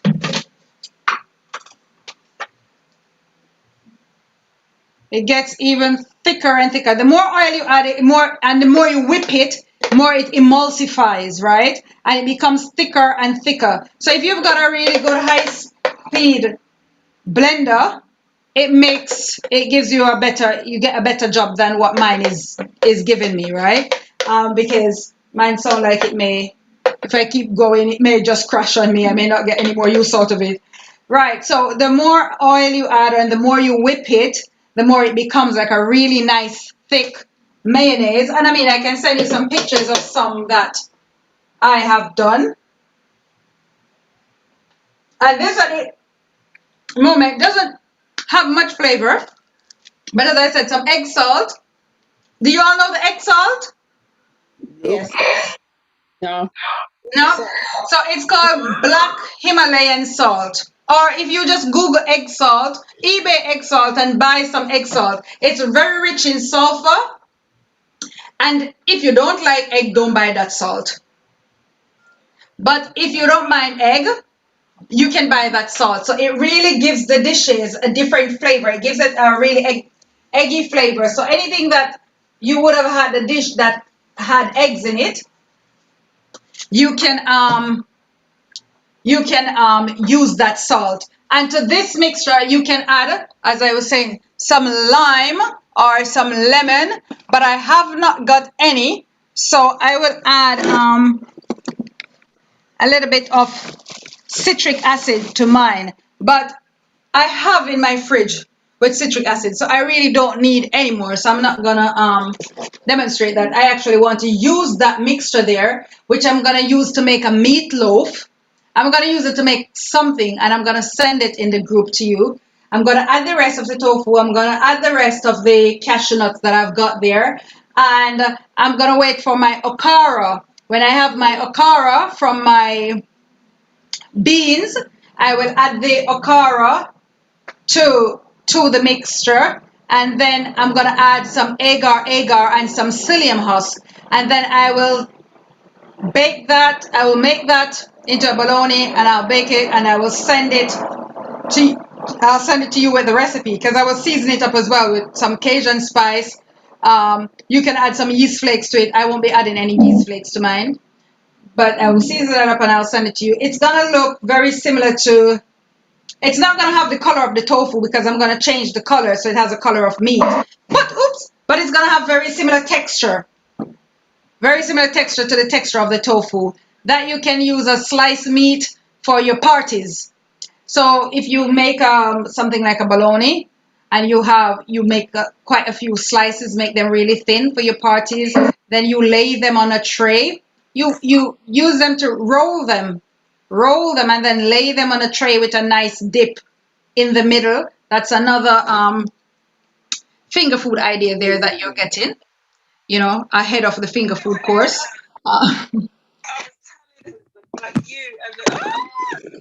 Who is? I'm not going anywhere. I'm just having a hot shower. Okay, someone in the background talking. Just as it was cold, I was ripping the top off. Oh my gosh. It's so hot in here. Oh, that's nice, Lacey. Okay, just trying to see. No book is seeing it now. I might as well wear it every day. Louise. Oh. Louise, mute yourself. She just did. She just did. Okay, all right. All right, so when you make your mayonnaise, you keep that in your fridge. There's so many recipes that you could use that in, right? So that's basically, we started with the low-fat cream. Then we turned that into a single cream with fat in it, right? So we added soy milk. Then we added some cashew milk, which makes it fresh cashew, which makes it even thicker. And we can springboard this into so many other different things. We can add different flavors to it, use it for different events, different recipes events. I am all about events, but different recipes you can use it for. And what I'll do, I'll send you a recipe to how to make the coconut milk as well as the coconut cream, which is more technical, right? The coconut milk as well as the coconut cream. And I'll send maybe a video as well that you could use to follow, and I'll send you some tips and stuff like that that you can do in your own free time. But the coconut milk and the coconut cream is a very good one to learn how to make. In fact, I believe tomorrow we will learn how to make coconut oil. Now, you won't need to make the oil on the class because coconut oil takes hours and hours and hours to make, right? But you want to try it. Definitely, please do try the coconut oil on your own. When you make the coconut oil, nothing needs to be wasted. All that bit that you would normally throw away, and you will learn about that tomorrow, that can be used to make things to scrub the skin. It can be used to make face products, body products. It gives your skin a beautiful sheen. It takes off dead cells. It's a fantastic thing. It can also be used to make coconut sugar. So I'll send you a video that you can learn a lot of stuff from regarding the coconut oil, which you just keep that video. When you're finished the course, you sit down, you go through that video, make your notes, and just experiment and try with it. And then we have Dr. Gandhi, who he makes coconut oils all the time. And whenever I go to the country again and we're making it there, I will do some little short videos, because as I said, it's a long process, so you can't really stay there to video the whole thing. It's like little snippets of sections that, you know, when it gets to each stage, send you the videos of and try the coconut oil at home, because who knows, time may come and you may need to make coconut oil and sell it, especially there in the UK. It's good market. It's really good market in the UK. Wow. So that's it for the creams. Oh, I was gonna make the custard. Let me just talk you through the custard. You will need for your custard Now, we don't really recommend the rose water, but you need that flavor. So if you can get rose essence, which I get to understand is super expensive, but when you have an essence, you don't need to use a lot of it. You just need, firstly, for the rose water, you need to take a toothpick and stick the toothpick in the oil, lift it out, and whatever drops off it, that is the serving. That is what you need. So you're going to pay a lot of money for it, but it's going to last you also forever.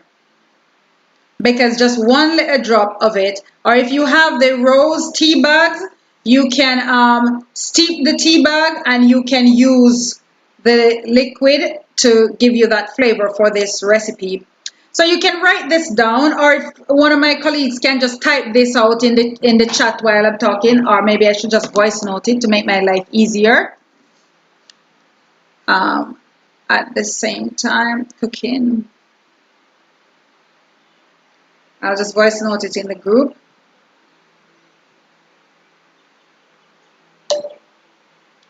Okay, so for a lovely vegan custard, you want to get 1 tablespoon of cornstarch. And when I say cornstarch, for UK people, you call it corn flour. You don't call it cornstarch, but you do call it corn flour. So it's the white one. The white, pure, it's a pure, beautiful white stuff. Don't get the yellow one, because that is not a completely different product, but that is made from the whole corn.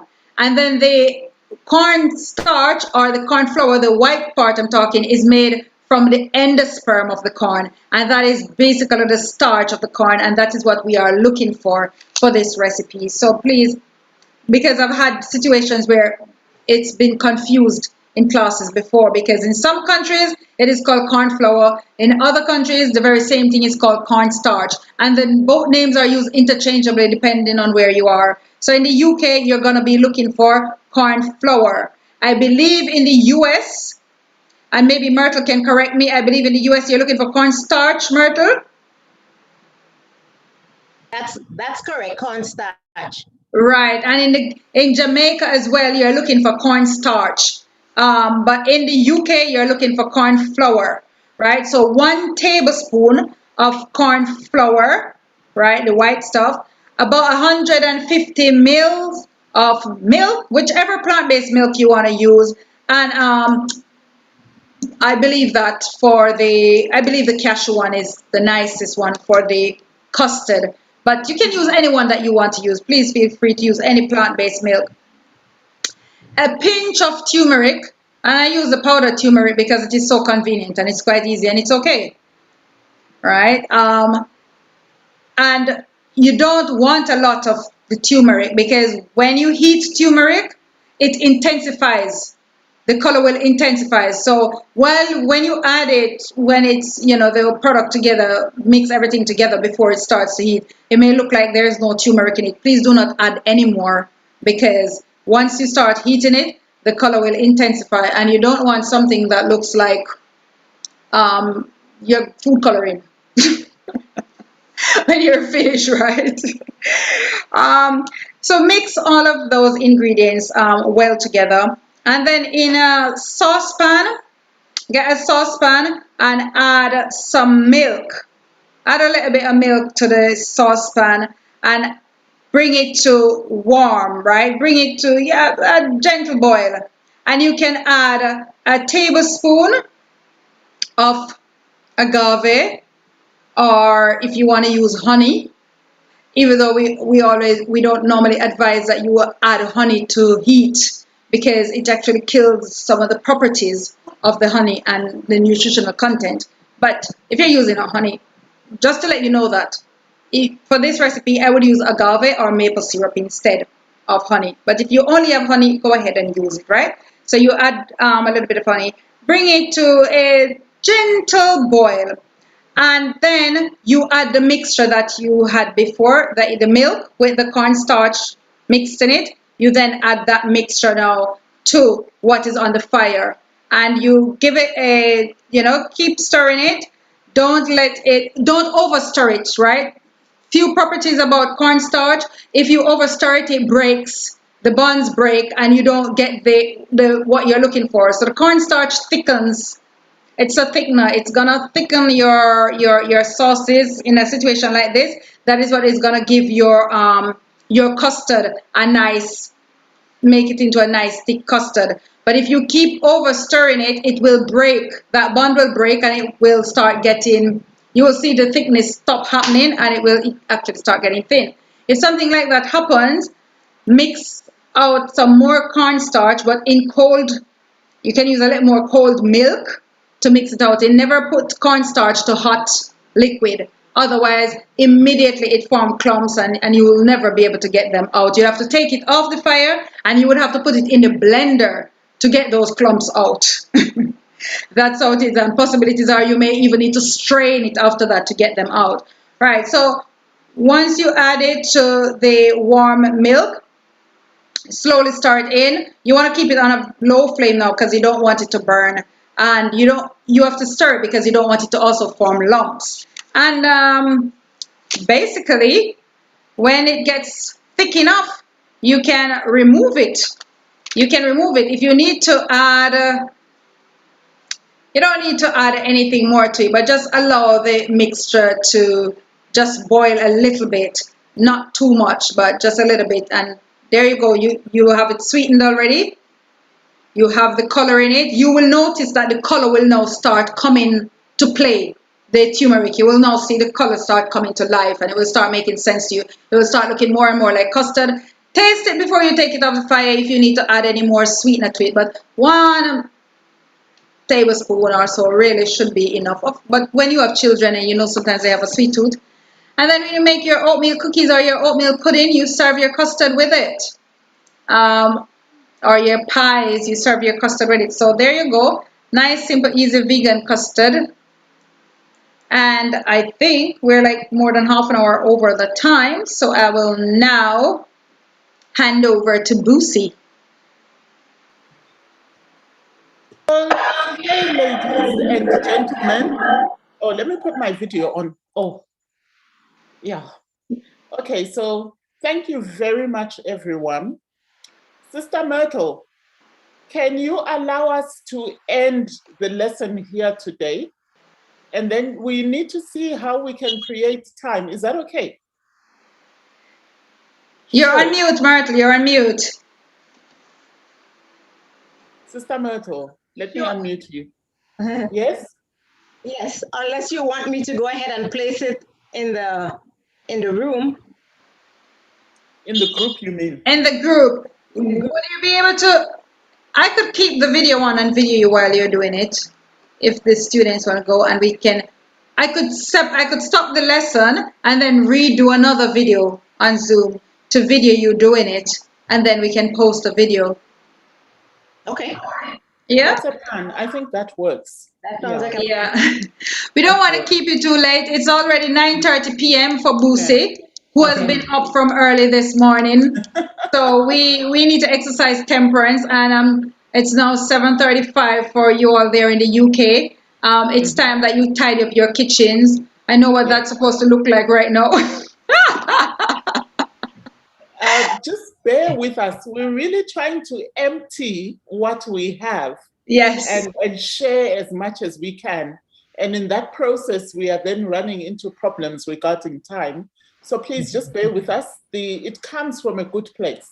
Yes. It comes from, just that positive intention to really just empty what we have.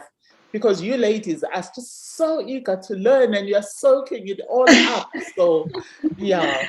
Yes. Thank you very much. Shall we? Thank you, Sister Myrtle. Thank you, Davina. You're welcome. Thank you, Boosie. Yeah. You're welcome.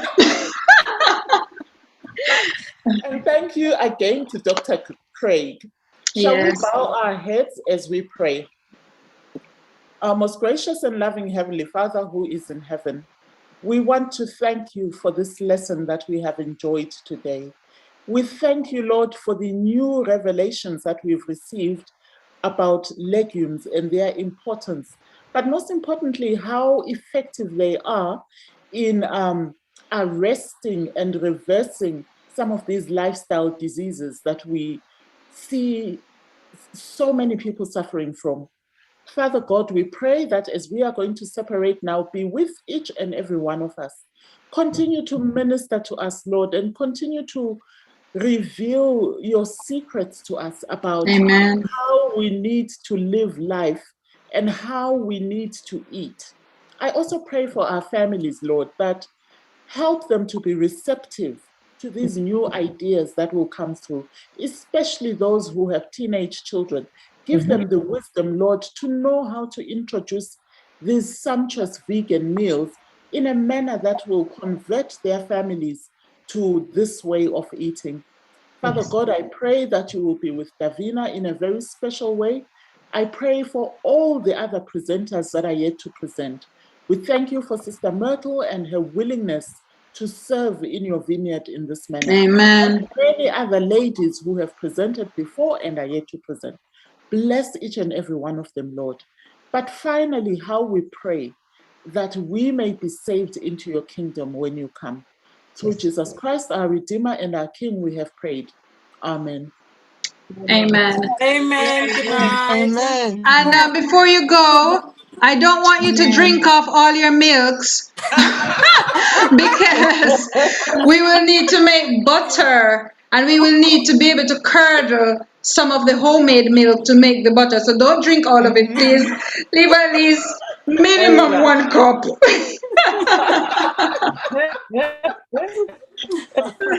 And have a good night. So I'm going to open the group now so you can post your pictures. I'm going to close and then I'll come back to you, Myrtle, with the link. You rejoin with the link. No problem. One quick Okay, question. good night, everyone. Good night. Good night.